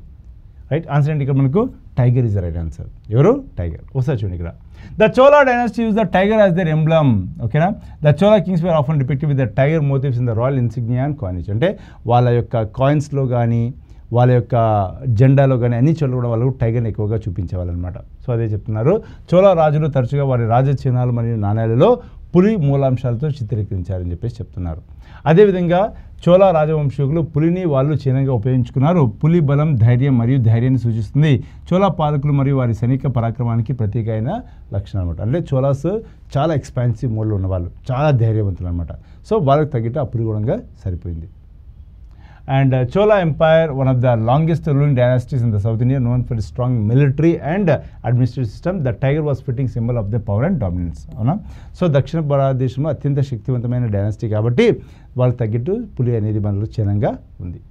రైట్. ఈ క్వశ్చన్ చూడండి. It's all about social reformers సంబంధించినటువంటి ప్రశ్న. సో డిఫరెంట్ డొమైన్ ఇది. Samata Sainik Dal was formed in 1927 by whom among the following personalities? ఏమంటున్నారు వీళ్ళు ఇక్కడ? క్రింద వ్యక్తుల్లో ఎవరు 1927లో సమతా సైనిక్ దళ్ని స్థాపించారని చెప్పేసి అడుగుతున్నారు ఇక్కడ.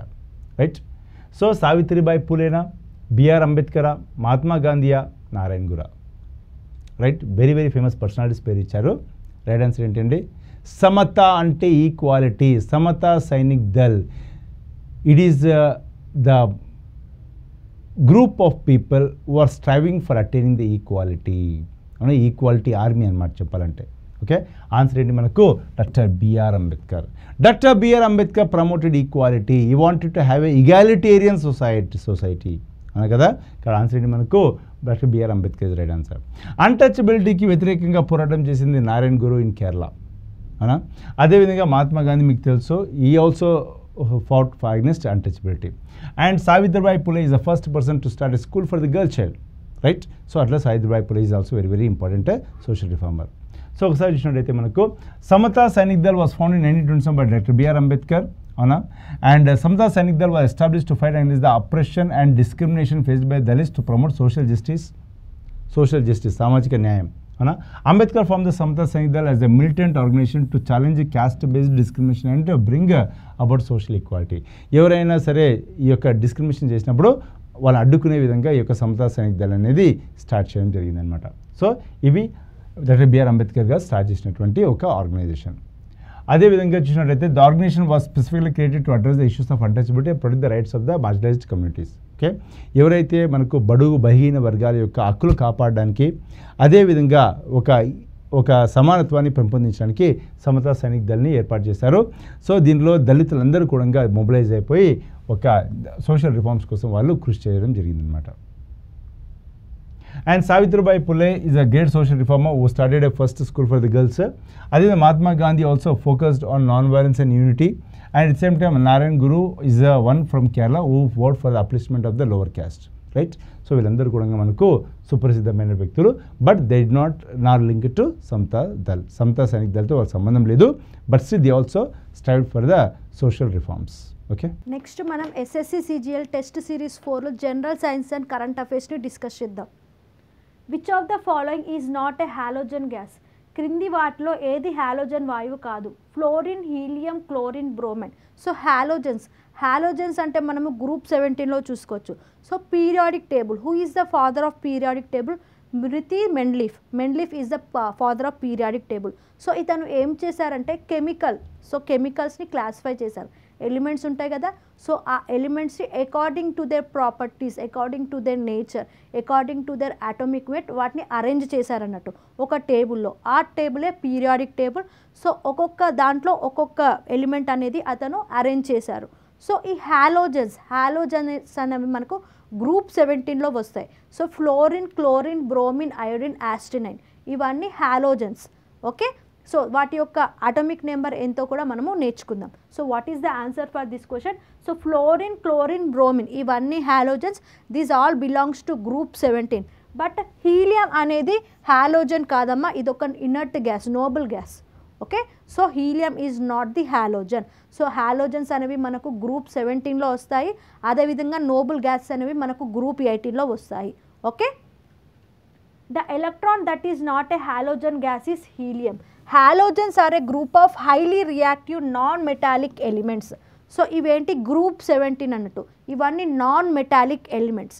So the non metal which is liquid at room temperature ఏంటి? The only non metal which is liquid at room temperature is bromine. We have already studied that. So ఈ హాలోజన్స్ అనేవి ఇవన్నీ నాన్ మెటల్స్ అమ్మ, ఇవి group 17లో ఉంటాయి. So fluorine, chlorine, bromine, iodine, astatine, these are what? Halogens. These include fluorine, chlorine, bromine, iodine and astatine. Helium on other hand belongs to 18, group 18, halogen, noble gas. Okay. Next, these are characterized by their extreme internals due to a full outer electron shell. Okay. హాలోజన్లు అనేవి ఆవర్తన పట్టిక group 17లోని అత్యంత reactive లోహేతర మూలకాల సమూహం. లోహేతర అంటే non metals.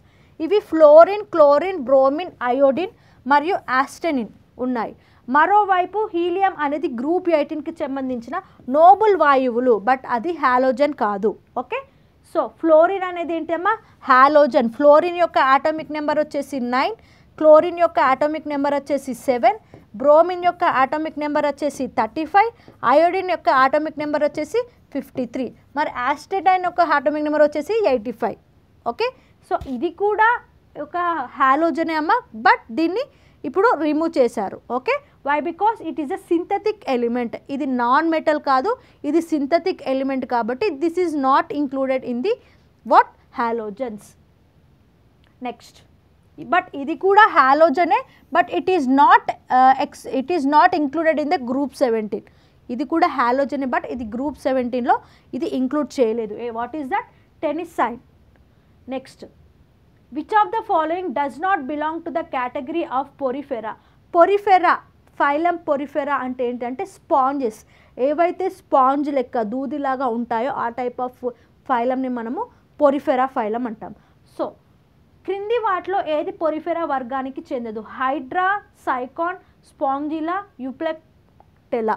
So ఇచ్చిన 4 ఆప్షన్స్లో Sycon, స్పాంజిలా, యూక్లిప్టియా ఇవి 3, 2, 3, 4 ఇవి 3 ఏమో పొరిఫెరాకి సంబంధించినవి. బట్ హైడ్రా అనేది ఏంటి?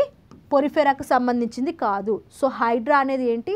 హైడ్రా అనేది nothing but it belongs to the cnidaria. Okay, phylum స్నిడీరియాకి సంబంధించింది హైడ్రా.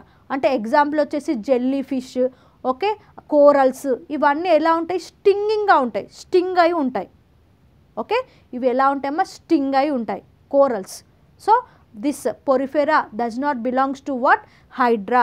హైడ్రా అనేది ఏ ఫైలంకి సంబంధించిందమ్మా? Cnidaria. Okay, see look, the organism that does not belong to the category of porifera is hydra. Hydra is actually classified as the member of Cnidaria. Okay, హైడ్రాకి సంబంధించి దేనికి సంబంధించిన? ఫైలం స్నిడేరియాకి సంబంధించింది. What are the example of this? Jellyfish, corals, sea anemones. So sponges అంటే ఏవైతే okay sponge లాగా ఉంటాయో thus all comes under this phylum Porifera. So hydra అనేది ఫిలం ఏంటి సిడేరియాకి సంబంధించి, but not it belongs to phylum Porifera. Okay next.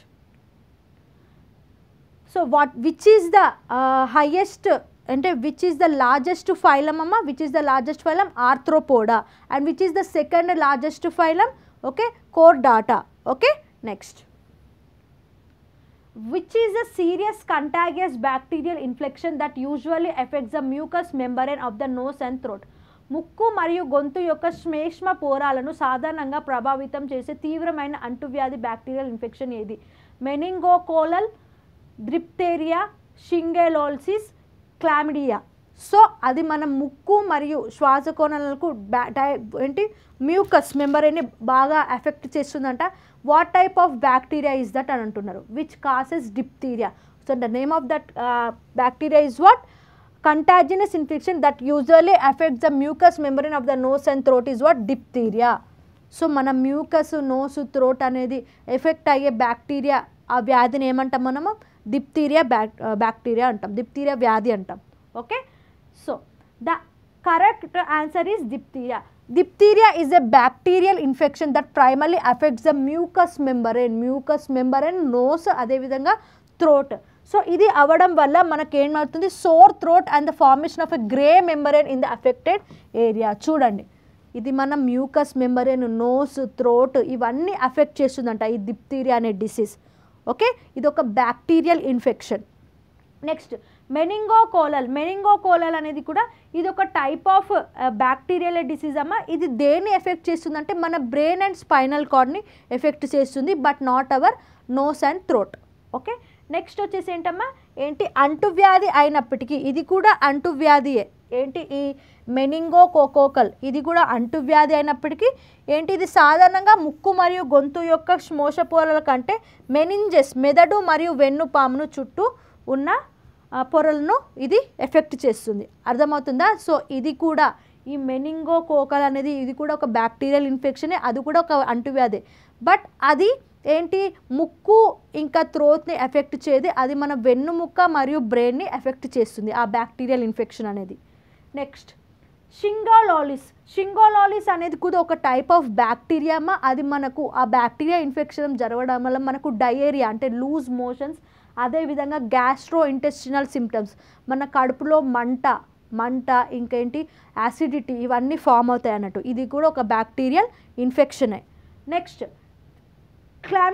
Chlamydia అనేది ఇది ఒక టైప్ ఆఫ్ ఏంటి సెక్షువల్గా ఇది ట్రాన్స్మిట్ అవుతుంది. ఈ బ్యాక్టీరియా అనేది సెక్షువల్గా ట్రాన్స్మిట్ అవుతుంది. సో ఏ విధంగా అమ్మా? This is a sexually transmitted infection that can effect various parts of the body including reproductive organs, eyes and throat. Eyes, థ్రోట్ని, రీప్రొడక్టివ్ ఆర్గన్స్ని ఎఫెక్ట్ చేస్తుంది. ఏంటిది? క్లమిడియా. ఇది కూడా ఒక ఇన్ఫెక్షియస్ డిసీజెస్, ఇది సెక్షువల్ ద్వారా ట్రాన్స్మిట్ అవుతుంది అన్నట్టు. Okay, next. So SSC 2025 special batch course అనేది మన చందన్ లాయిస్ యాప్లో అవైలబుల్ ఉంది. ఈ క్లాస్ అని మనకి తెలుగు మీడియంలో ఉంటాయి, అదేవిధంగా ఇంగ్లీష్ మీడియంలో అవైలబుల్గా ఉంటాయి.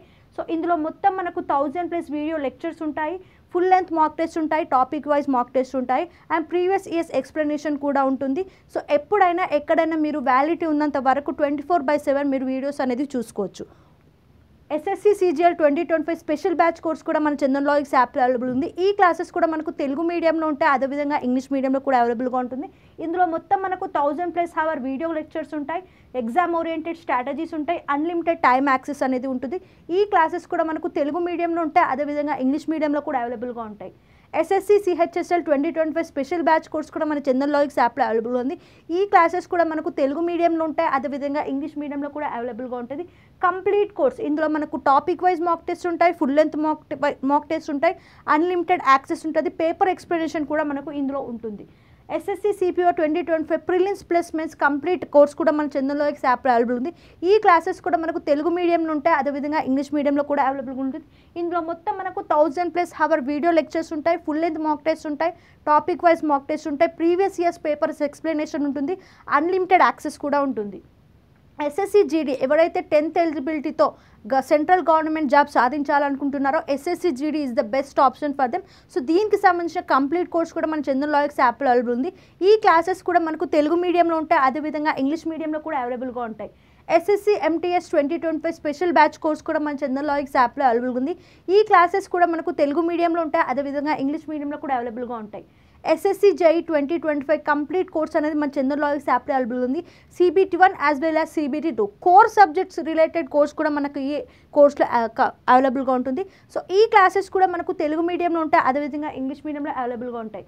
ఎస్ఎస్సి స్టెనోగ్రాఫర్ సంబంధించిన స్పెషల్ బ్యాచ్ కోర్స్ కూడా మన చందన్ లాయర్స్ యాప్లో అవైలబుల్ ఉంది. ఈ క్లాసెస్ కూడా మనకు తెలుగు మీడియంలో ఉంటాయి, అదేవిధంగా ఇంగ్లీష్ మీడియంలో ఉంటుంది. మొత్తం 700+ అవర్ వీడియో లెక్చర్స్ ఉంటాయి, బెస్ట్ అండ్ స్మార్ట్ అప్రోచెస్ ఉంటాయి, టాపిక్ వైజ్ మాక్ ఎగ్జామ్స్ ఉంటాయి, అదేవిధంగా ఫుల్ లెంత్ మాక్ ఎగ్జామ్స్ ఉంటాయి. Which state para Olympic team one 23 medals at the north East Para games 2024 ఈశాన్య పారా గేమ్స్లో ఏ రాష్ట్ర పారా ఒలింపిక్స్ జట్టు 23 పథకాలు గెలుచుకుంది? త్రిపుర, అస్సాం, మణిపూర్, నాగాలాండ్. సో ఏ స్టేట్ అమ్మా? Tripura. Even though para athletes కూడా ఒక ముస్లిం అతను, even though he is having the disability, అతనికి డిసేబిలిటీ ఉన్నా కూడా ఈ పారా గేమ్స్లో 3 గోల్డ్ మెడల్స్ అనేది సాధించారు. సో ఏ స్టేట్ ఎక్కువ శాతం పారా మెడల్స్ని సాధించారమ్మా? 23 పారా మెడల్స్ని Tripura. The Tripura Paralympics team showcased exceptional performance at the Northeast Para Games 2024 held in Guwahati, Assam. So ఇది ఎక్కడ జరిగాయమ్మా? ఈ నార్త్ ఈస్ట్ పారా గేమ్స్ అనేవి ఎక్కడ జరిగాయి? గువాహతి, అస్సాంలో జరిగాయి. So who has won this? ఎక్కువ శాతం ఎవరికి ఎక్కువ మెడల్స్ వచ్చాయి? త్రిపుర వాళ్ళకు వచ్చాయి. Winning a total of 23 medals including 9 golds in athletics. Visually impaired athlete Mohammad Amjad Hussain. ఈ మహమ్మద్ అమ్జద్ హుసేన్ అసలుకి డిసేబిలిటీ ఉన్నా కూడా ఇతనికి మొత్తం 3 గోల్డ్ మెడల్స్ అనేవి వచ్చాయి. The swimming team also made significant contribution with 16 medals including 5 golds underlying the state commitment to excellence in para sports. So ఏంటి? North East Para Games అనేవి గువాహతిలో జరిగాయమ్మా. సో డిసెంబర్ 2024లో నార్త్ ఈస్ట్ పారా గేమ్స్ అనేవి గువాహతి, అస్సాంలో జరిగాయి. So Tripura వాళ్ళకు ఎక్కువ శాతం 23 మెడల్స్ అనేవి వచ్చాయి. ఒక పారా అథ్లెట్ ఎవరా వ్యక్తి? అమ్జద్ హుసేన్కి మొత్తం 3 గోల్డ్ మెడల్స్ అనేవి వచ్చాయి. స్విమ్మింగ్లో వీళ్ళకు 16 మెడల్స్ అనేవి వచ్చాయి, ఇంకా 5 గోల్డ్ మెడల్స్ అనేవి వచ్చాయి. అంటే టోటల్గా వీళ్ళకు 23 మెడల్స్ వచ్చాయి. ఫస్ట్ ప్లేస్లో ఉన్నారు. So they have showcased their excellence in para sports. Next, in which airport was India's first self powered indoor air quality monitoring facility Pavana Chitra unveiled? భారతదేశంలో మొట్టమొదటి స్వయం శక్తితో కూడిన ఇండోర్ గాలి నాణ్యత పర్యవేక్షణ సౌకర్యం పవన చిత్ర ఏ విమానాశ్రమంలో ప్రారంభించింది? సో ఒక విమానాశ్రమంలో అక్కడ ఉన్న ఎన్విరాన్మెంట్లో ఎయిర్ క్వాలిటీని, ఎయిర్ ఇండెక్స్ని, అదేవిధంగా అక్కడున్న మొత్తం మెజర్ చేయడానికి పవన చిత్ర అనే ఒక దాన్ని లాంచ్ చేశారంట. ఏ ఎయిర్పోర్ట్లో అని అడుగుతున్నారు.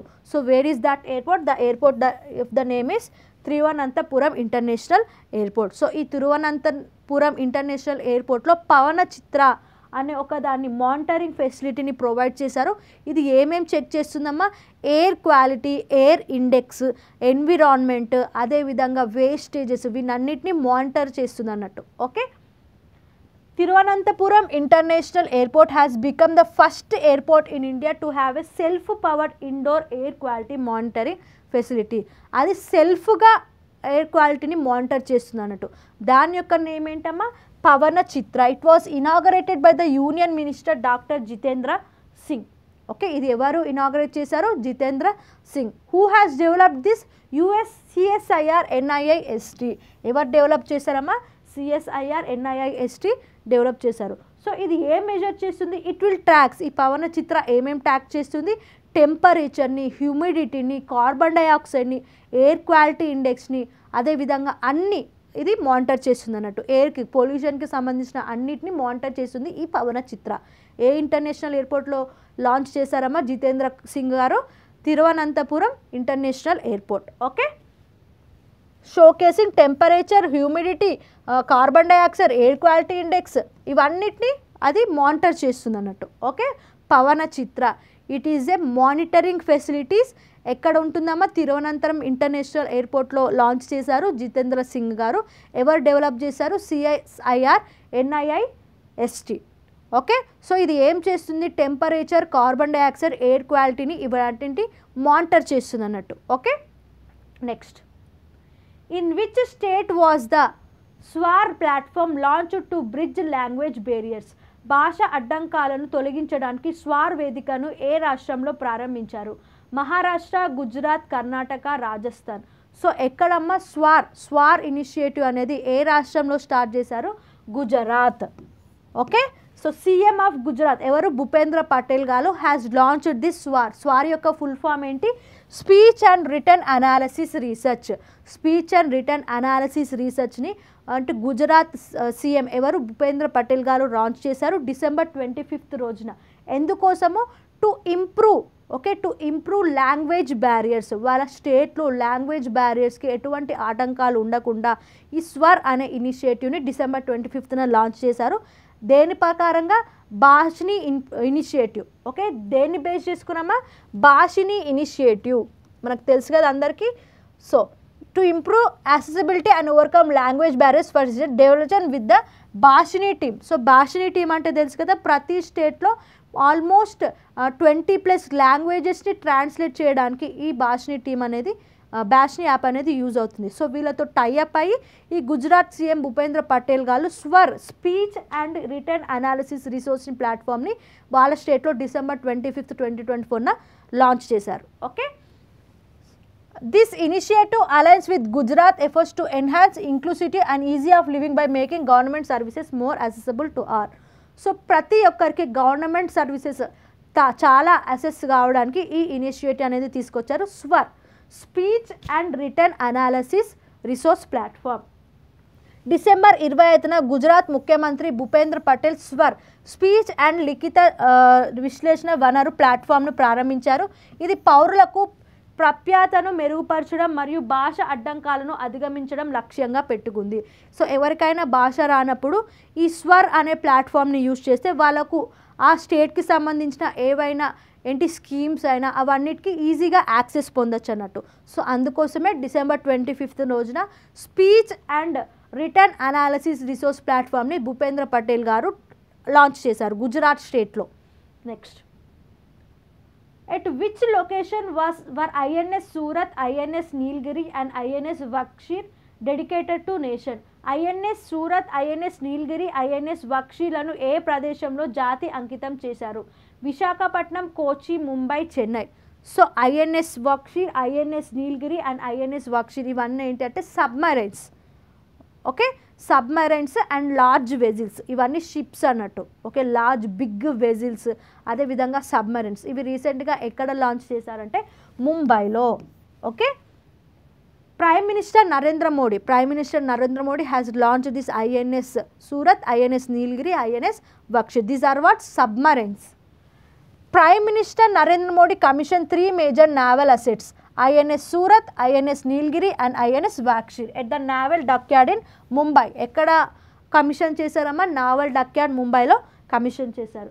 This event marked a significant milestone in India's naval capabilities. ఇది ఇండియా నావల్ వాళ్ళకు సంబంధించిన అసెట్స్ అన్నట్టు. INS Nilgiri, INS Surat, INS Vagsheer. Okay, so INS Vakshir, the 6th submarine under the P-75 Scorpion project. INS Vakshir అనేది పెద్ద submarine, it is a big ship vessel. అది P-75 Scorpion project కింద దీన్ని commission చేశారు. Showcasing India's advance expertise in submarine construction. ఇది అతిపెద్ద ship వెజిల్ కాబట్టి ఇది మన ఇండియాలో డెవలప్ అవుతున్న టెక్నాలజీస్ని షోకేస్ చేస్తుంది అన్నట్టు INS Vakshir అనేది. వాక్షీర్. నెక్స్ట్, ముంబైలోని నావల్ డక్యార్డ్ ప్రధానమంత్రి నరేంద్ర మోడీ 3 ప్రధాన నావికా స్థావరాలను ప్రారంభించారు. INS సూరత్, INS నీల్గిరి మరియు INS Vagsheer. Okay, next, who did Donald Trump appoint as FBI deputy director under Kash Patel? Kash Patel కింద డొనాల్డ్ ట్రంప్ ఎవరిని FBI డిప్యూటీ డైరెక్టర్గా నియమించారు? Dan Bongino, Rudy Giuliani, Mike Pence, Sean Hannity. So FBI FBI అంటే ఏంటమ్మా ఫెడరేషన్ బ్యూరో ఇన్వెస్టిగేషన్. దీనికి డైరెక్టర్గా క్యాష్ పటేల్ని appoint చేశారు Donald Trump garu. So January 2025 Donald Trump was appointed as the president of US. So అతను appoint అయిన తర్వాత వైస్ ప్రెసిడెంట్ జేడీ వ్యాన్స్ అయ్యారు. తర్వాత FBI డైరెక్టర్ వచ్చేసి క్యాష్ పటేల్ అయ్యారు. సో ఈ క్యాష్ పటేల్కి డిప్యూటీ డైరెక్టర్గా ఎవరిని అపాయింట్ చేశారంటే డాన్ బ్యాంగినో. ఈ క్యాష్ పటేల్కి అదేవిధంగా ఈ డాన్ బ్యాంగినోకి ఎటువంటి FBIకి సంబంధించిన ఎక్స్పీరియన్స్ లేదు. ఓకే, అయినా కూడా వాళ్ళ యొక్క ఎక్స్పెక్షనల్ పర్ఫార్మెన్స్కి అతను సీక్రెట్ ఏజెంట్గా వర్క్ చేశారన్నట్టు. ఎవరి వ్యక్తి డాన్ బ్యాంగినో. సో డొనాల్డ్ ట్రంప్కి సీక్రెట్ ఏజెంట్గా వర్క్ చేసినందుకు గాను ఇతనికి డిప్యూటీ డైరెక్టర్ పోస్ట్ అనేది ఇచ్చారు under Kash Patel. Dan Bongino he's a conservative commentator and former secret service agent. Okay, he is a secret service agent appointed by what Donald Trump as the FBI deputy director under Kash Patel. ఇతనికి ఎటువంటి FBI మన ఇండియాలో CBI ఎలాగో అదేవిధంగా అమెరికాలో FBI అలాగన్నట్టు. So this Kash Patel is Indian origin. So ఇతను ఇండియాకి సంబంధించిన వ్యక్తి Kash Patel. So he was appointed as the director of FBI. So deputy director వచ్చేసి డాన్ బొనింగో. ఇతను ప్రీవియస్గా సీక్రెట్ ఏజెంట్గా వర్క్ చేసేవాడు. Now he was appointed as the deputy director of FBI under Kash Patel. ఇతనికి ఎటువంటి ఎక్స్పీరియన్స్ కూడా లేదు. Despite having no prior FBI experience, Bongino is a staunch Trump ally and was chosen to help restore fairness, justice, law and order. Okay, FBIలో justice, law, order ఇవన్నీ ఫేర్గా జరపడానికి ఇతన్ని appoint చేసుకున్నాడు Donald Trump garu under Kash Patel. What is the name of the emergency relief mission launched by India to assist Myanmar after the earthquake? భూకంపం తర్వాత మయన్మార్కు సహాయం చేయడానికి భారతదేశం ప్రారంభించిన అత్యవసర సహాయం మిషన్ పేరు ఏమిటి? ఆపరేషన్ బ్రహ్మ, ఆపరేషన్ గంగా, ఆపరేషన్ శక్తి, ఆపరేషన్ సురక్ష.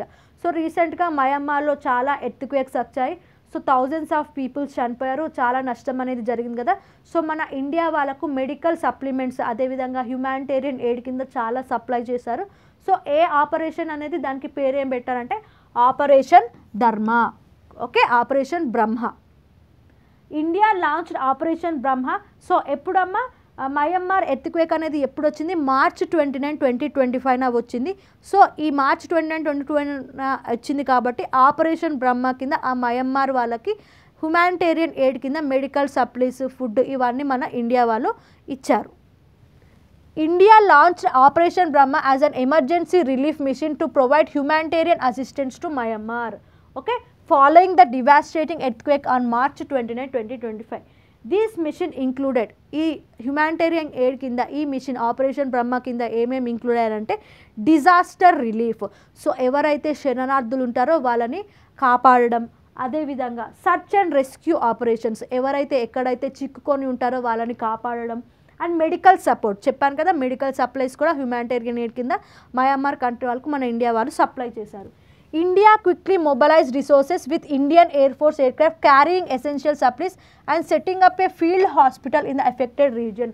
సో మన ఇండియా అనేది తొందరగా రెస్పాండ్ అయింది అన్నట్టు. ఈ మయన్మార్లో ఎర్త్క్వేక్ వచ్చింది మార్చ్ 29, 2025. సో మన ఇండియా అనేది త్వరగా రియాక్ట్ అయ్యి అర్జెంటుగా ఇండియన్ ఎయిర్ ఫోర్స్తో సప్లీస్ అనేది ట్రాన్స్పోర్ట్ చేశాయి. ఓకే, అదేవిధంగా ఆ ఫీల్డ్లో హాస్పిటల్ని కూడా వీళ్ళు అలొకేట్ చేశారు to protect that, to help that Myanmar earthquake people. Prime Minister Narendra Modi direct communication with Myanmar's leadership underscored India's commitment to being a first responder. So Myanmar earthquake వచ్చిన తర్వాత first country ఎవరు responder అంటే మన India అనేది. దాని యొక్క name వచ్చేసి operation Brahma, గుర్తుపెట్టుకోండి. Okay, SSC 2025 big announcement, free rankers batch అని ఒక కొత్త ఇనిషియేటివ్తో మేము ముందుకు వచ్చాము. సో ఎవరైతే సీరియస్గా SSC, RRB అండ్ ఇతర కాంపిటేటివ్ ఎగ్జామ్స్కి సీరియస్గా ప్రిపేర్ అవుతున్నారో వాళ్ళకి ఈ బ్యాచ్ అనేది చాలా యూజ్ అవుతుంది, ఫ్రీ ర్యాంకర్స్ బ్యాచ్. సో ఇందులో మేము ప్రతిరోజు ఒక 9 AM ఓకే 9 AM మేము ఒక టెస్ట్ అనేది కండక్ట్ చేసాము. అండ్ దానికి సంబంధించిన పేపర్ ఎక్స్ప్లెనేషన్ అనేది నెక్స్ట్ రోజు ఎగ్జాక్ట్ 9కి మీకు మన చందన్ లాజిక్స్ యూట్యూబ్ ఛానల్లో ఉంటుంది.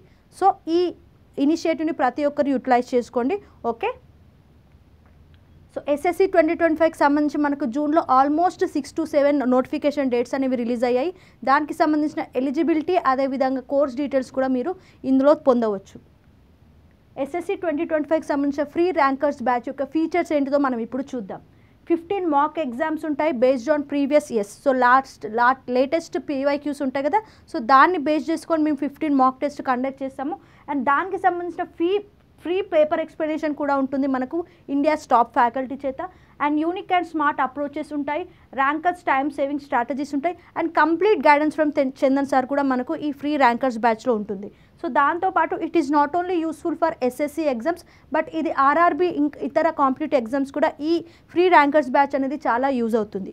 Okay, so SSC 2025 special batch course అనేది మన చందన్ లాయిస్ యాప్లో అవైలబుల్ ఉంది. ఈ క్లాస్ అని మనకి తెలుగు మీడియంలో ఉంటాయి, అదేవిధంగా ఇంగ్లీష్ మీడియంలో అవైలబుల్గా ఉంటాయి. సో ఇందులో మొత్తం మనకు 1000+ వీడియో లెక్చర్స్ ఉంటాయి, ఫుల్ లెంత్ మాక్ టెస్ట్ ఉంటాయి, టాపిక్ వైజ్ మాక్ టెస్ట్ ఉంటాయి, అండ్ ప్రీవియస్ ఇయర్స్ ఎక్స్ప్లెనేషన్ కూడా ఉంటుంది. సో ఎప్పుడైనా ఎక్కడైనా మీరు వ్యాలిడిటీ ఉన్నంత వరకు 24/7 మీరు వీడియోస్ అనేది చూసుకోవచ్చు. SSC CGL 2025 special batch course కూడా మన చందన్ లాయిస్ యాప్లో అవైలబుల్ ఉంది. ఈ క్లాసెస్ కూడా మనకు తెలుగు మీడియంలో ఉంటాయి, అదేవిధంగా ఇంగ్లీష్ మీడియంలో కూడా అవైలబుల్గా ఉంటుంది. ఇందులో మొత్తం మనకు 1000+ అవర్ వీడియో లెక్చర్స్ ఉంటాయి, ఎగ్జామ్ ఓరియంటెడ్ స్ట్రాటజీస్ ఉంటాయి, అన్లిమిటెడ్ టైమ్ యాక్సెస్ అనేది ఉంటుంది. ఈ క్లాసెస్ కూడా మనకు తెలుగు మీడియంలో ఉంటాయి, అదేవిధంగా ఇంగ్లీష్ మీడియంలో కూడా అవైలబుల్గా ఉంటాయి. SSC CHSL 2025 special batch course కూడా మన చందన్ లాయిస్ యాప్లో అవైలబుల్ ఉంది. ఈ క్లాసెస్ కూడా మనకు తెలుగు మీడియంలో ఉంటాయి, అదేవిధంగా ఇంగ్లీష్ మీడియంలో కూడా అవైలబుల్గా ఉంటుంది. కంప్లీట్ కోర్స్ ఇందులో మనకు టాపిక్ వైజ్ మాక్ టెస్ట్ ఉంటాయి, ఫుల్ లెంత్ మాక్ టెస్ట్ ఉంటాయి, అన్లిమిటెడ్ యాక్సెస్ ఉంటుంది, పేపర్ ఎక్స్ప్లెనేషన్ కూడా మనకు ఇందులో ఉంటుంది. SSC CPO 2025 prelims plus mains complete course కూడా మన చందన్ లాయిస్ యాప్లో అవైలబుల్ ఉంది. ఈ క్లాసెస్ కూడా మనకు తెలుగు మీడియంలో ఉంటాయి, అదేవిధంగా ఇంగ్లీష్ మీడియంలో కూడా అవైలబుల్గా ఉంటుంది. ఇందులో మొత్తం మనకు 1000+ అవర్ వీడియో లెక్చర్స్ ఉంటాయి, ఫుల్ లెంత్ మాక్ టెస్ట్ ఉంటాయి, టాపిక్ వైజ్ మాక్ టెస్ట్ ఉంటాయి, ప్రీవియస్ ఇయర్స్ పేపర్స్ ఎక్స్ప్లెనేషన్ ఉంటుంది, అన్లిమిటెడ్ యాక్సెస్ కూడా ఉంటుంది. ఎస్ఎస్సి GD ఎవరైతే 10th ఎలిజిబిలిటీతో సెంట్రల్ గవర్నమెంట్ జాబ్ సాధించాలనుకుంటున్నారో SSC GD is the best option for them. So దీనికి సంబంధించిన కంప్లీట్ కోర్స్ కూడా మన చందన్ లాయిస్ యాప్లో అవైలబుల్ ఉంది. ఈ క్లాసెస్ కూడా మనకు తెలుగు మీడియంలో ఉంటాయి, అదేవిధంగా ఇంగ్లీష్ మీడియంలో కూడా అవైలబుల్గా ఉంటాయి. SSC MTS 2025 special batch course కూడా మన చందన్ లాయిస్ యాప్లో అవైలబుల్ ఉంది. ఈ క్లాసెస్ కూడా మనకు తెలుగు మీడియంలో ఉంటాయి, అదేవిధంగా ఇంగ్లీష్ మీడియంలో కూడా అవైలబుల్గా ఉంటాయి. ఎస్ఎస్సి JEE 2025 కంప్లీట్ కోర్స్ అనేది మన చందన్ లాయిస్ యాప్లో అవైలబుల్ ఉంది. CBT1 as well as CBT2 core subjects related course కూడా మనకు ఈ కోర్స్లో అవైలబుల్గా ఉంటుంది. సో ఈ క్లాసెస్ కూడా మనకు తెలుగు మీడియంలో ఉంటాయి, అదేవిధంగా ఇంగ్లీష్ మీడియంలో అవైలబుల్గా ఉంటాయి. ఎస్ఎస్సి స్టెనోగ్రాఫర్ సంబంధించిన స్పెషల్ బ్యాచ్ కోర్స్ కూడా మన చందన్ లాయిస్ యాప్లో అవైలబుల్ ఉంది. ఈ క్లాసెస్ కూడా మనకు తెలుగు మీడియంలో ఉంటాయి, అదేవిధంగా ఇంగ్లీష్ మీడియంలో ఉంటుంది. మొత్తం 700+ అవర్ వీడియో లెక్చర్స్ ఉంటాయి, బెస్ట్ అండ్ స్మార్ట్ అప్రోచెస్ ఉంటాయి, టాపిక్ వైజ్ మాక్ ఎగ్జామ్స్ ఉంటాయి, అదేవిధంగా ఫుల్ లెంత్ మాక్ ఎగ్జామ్స్ ఉంటాయి. 0 to హీరో కోర్స్ ఎవరైతే మ్యాథ్స్ కష్టంగా ఫీల్ అయ్యి ఎగ్జామ్స్లో ప్రాబ్లమ్స్ సాల్వ్ చేయలేకపోతారో వాళ్ళకి 0 to హీరో కోర్స్ అనేది చాలా యూజ్ అవుతుంది. బేసిక్స్ నుంచి అడ్వాన్స్ వరకు మ్యాథ్స్ని మీరు బెస్ట్ ట్రిక్స్ నేర్చుకోవాలంటే this is the best choice for you. So ఈ క్లాసెస్ కూడా మనకు తెలుగు మీడియంలో ఉంటాయి, అదేవిధంగా ఇంగ్లీష్ మీడియంలో అవైలబుల్గా ఉంటాయి. ఆర్ఆర్బీ గ్రూప్ డి 2025 సంబంధించిన స్పెషల్ బ్యాచ్ కోర్స్ కూడా మన చందన్ లాయిస్ యాప్లో అవైలబుల్ ఉంది. ఈ క్లాసెస్ కూడా మనకు తెలుగు మీడియంలో ఉంటాయి, అదేవిధంగా ఇంగ్లీష్ మీడియంలో ఉంటాయి. మొత్తం 450+ అవర్స్ వీడియో లెక్చర్స్ ఉంటాయి, టాపిక్ వైజ్ మాక్ ఎగ్జామ్స్ ఉంటాయి, అదేవిధంగా ఫుల్ లెంత్ మాక్ ఎగ్జామ్స్ ఉంటాయి, అన్లిమిటెడ్ యాక్సెస్ ఉంటుంది. ఎప్పుడైనా ఎక్కడైనా మీరు వ్యాలిడిటీ ఉన్నంత వరకు వీడియోస్ అనేది మళ్ళీ చూడవచ్చు. ఆర్ఆర్బీ NTPC సంబంధించిన స్పెషల్ బ్యాచ్ కోర్స్ కూడా మన చందన్ లాయిస్ యాప్లో అవైలబుల్ ఉంది. ఈ క్లాసెస్ కూడా మనకు తెలుగు మీడియంలో ఉంటాయి, అదేవిధంగా ఇంగ్లీష్ మీడియంలో ఉంటాయి. CBT1 as well as CBT2 మొత్తం మనకు 450+ అవర్ వీడియో లెక్చర్స్ ఉంటాయి. So full length mock exams ఉంటాయి, అదేవిధంగా టాపిక్ వైజ్ మాక్ ఎగ్జామ్స్ కూడా అవైలబుల్గా ఉంటాయి. ఆర్ఆర్బీ ALPకి సంబంధించిన స్పెషల్ బ్యాచ్ కోర్స్ CBT1కి సంబంధించిన స్పెషల్ బ్యాచ్ కోర్స్ కూడా మన చందన్ లాయిస్ యాప్లో అవైలబుల్ ఉంది. మొత్తం 400+ వీడియో లెక్చర్స్ ఉంటాయి, టాపిక్ వైజ్ మాక్ ఎగ్జామ్స్ ఉంటాయి, ఫుల్ లెంత్ మాక్ ఎగ్జామ్స్ ఉంటాయి, ప్రీవియస్ పేపర్ ఎక్స్ప్లెనేషన్ ఉంటుంది, అన్లిమిటెడ్ యాక్సెస్ కూడా మనం ఈ కోర్సులో పొందవచ్చు. RRB ALP complete course CBT1 as well as CBT2కి సంబంధించిన కంప్లీట్ కోర్స్ కూడా మన చందన్ లాయిస్ యాప్లో అవైలబుల్ ఉంది. ఈ క్లాసెస్ కూడా మనకు తెలుగు మీడియంలో ఉంటాయి, అదేవిధంగా ఇంగ్లీష్ మీడియంలో కూడా అవైలబుల్గా ఉంటాయి. బ్యాంక్ SSC RRB ఇలా ఎవరైతే అన్ని ఎగ్జామ్స్కి ప్రిపేర్ అవుతున్నారో వాళ్ళకి కూడా మనకు కాంబో కోర్స్గా చందన్ లాయిస్ యాప్లో అవైలబుల్ ఉంది. ఈ క్లాసెస్ కూడా మనకు తెలుగు మీడియంలో ఉంటాయి, ఇంగ్లీష్ మీడియంలో ఉంటాయి. మొత్తం 850+ వీడియో లెక్చర్స్ అనేది మనకు ఉంటాయి, కాన్సెప్ట్ వైజ్ స్ట్రాటజీస్ ఉంటాయి. సో అదేవిధంగా బెస్ట్ ఎక్స్ప్లెనేషన్ ఉంటుంది, ఫుల్ లెంత్ మాక్ ఎగ్జామ్స్ ఉంటాయి, and topic wise mock exams కూడా ఉంటాయి. ప్రీవియస్ ఇయర్స్ పేపర్స్ ఎక్స్ప్లెనేషన్ కూడా మనం ఈ కోర్సులో పొందవచ్చు. బ్యాంక్ మహాప్యాక్, ఎవరైతే బ్యాంక్ ఎగ్జామ్స్కి ప్రిపేర్ అవుతున్నారో వాళ్ళకి బ్యాంక్ మహాప్యాక్ అనేది చాలా యూజ్ అవుతుంది. As per the bank syllabus మనకి కోర్స్ అనేది డిజైన్ చేశారు. ఇది బ్యాంక్ ఎగ్జామే కాదండి, bank related exams like RBI, LIC and other insurance exams syllabus కూడా ఈ ప్యాక్లో కవర్ అవుతుంది. సో ఈ క్లాసెస్ కూడా మనకు తెలుగు మీడియంలో ఉంటాయి, అదేవిధంగా ఇంగ్లీష్ మీడియంలో కూడా అవైలబుల్గా ఉంటాయి. టీజీపీఎస్సీ, ఏపీపీఎస్సీకి సంబంధించిన గ్రూప్ 2కి కోర్స్ కూడా మన చందనలాజిక్స్ యాప్లో అవైలబుల్ ఉంది. ఈ క్లాసెస్ కూడా మనకు తెలుగు మీడియంలో ఉంటాయి, అదేవిధంగా ఇంగ్లీష్ మీడియంలో కూడా అవైలబుల్గా ఉంటాయి. ఏపీ అండ్ టీజీకి సంబంధించిన కానిస్టేబుల్ అండ్ ఎస్ఐ కోర్సెస్ కూడా మన చందనలాజిక్స్ యాప్లో అవైలబుల్ ఉంది. ఈ క్లాసెస్ కూడా మనకు తెలుగు మీడియంలో ఉంటాయి, అదేవిధంగా ఇంగ్లీష్ మీడియంలో కూడా అవైలబుల్గా ఉంటాయి. ఏపీపీఎస్సీ, టీజీపీఎస్సీకి సంబంధించిన స్టేట్ గవర్నమెంట్ ఎగ్జామ్స్ కోర్సెస్, అన్ని state government exam syllabus cover అయ్యే విధంగా ఈ కోర్స్ అనేది మనకు డిజైన్ చేశారు. సో ఈ క్లాసెస్ కూడా మనకు తెలుగు మీడియంలో ఉంటాయి, అదేవిధంగా ఇంగ్లీష్ మీడియంలో కూడా అవైలబుల్గా ఉంటాయి. UPSC CSAT 2025 special batch course కూడా మన చందనలాజిక్స్ యాప్లో అవైలబుల్ ఉంది. ఈ క్లాసెస్ కూడా మనకు తెలుగు మీడియంలో ఉంటాయి, అదేవిధంగా ఇంగ్లీష్ మీడియంలో కూడా అవైలబుల్గా ఉంటాయి. సింగిల్ సబ్జెక్ట్ కోర్స్ కూడా మన చందనలాజిక్స్ యాప్లో అవైలబుల్ ఉంది. ఈ క్లాసెస్ కూడా మనకు తెలుగు మీడియంలో ఉంటాయి, అదేవిధంగా ఇంగ్లీష్ మీడియంలో కూడా అవైలబుల్గా ఉంటాయి. ఓకే, సో దీంతో మనకు ఎస్ఎస్సి సిజిఎల్ టెస్ట్ 4 కూడా కంప్లీట్ అని నెక్స్ట్ కలుద్దాం.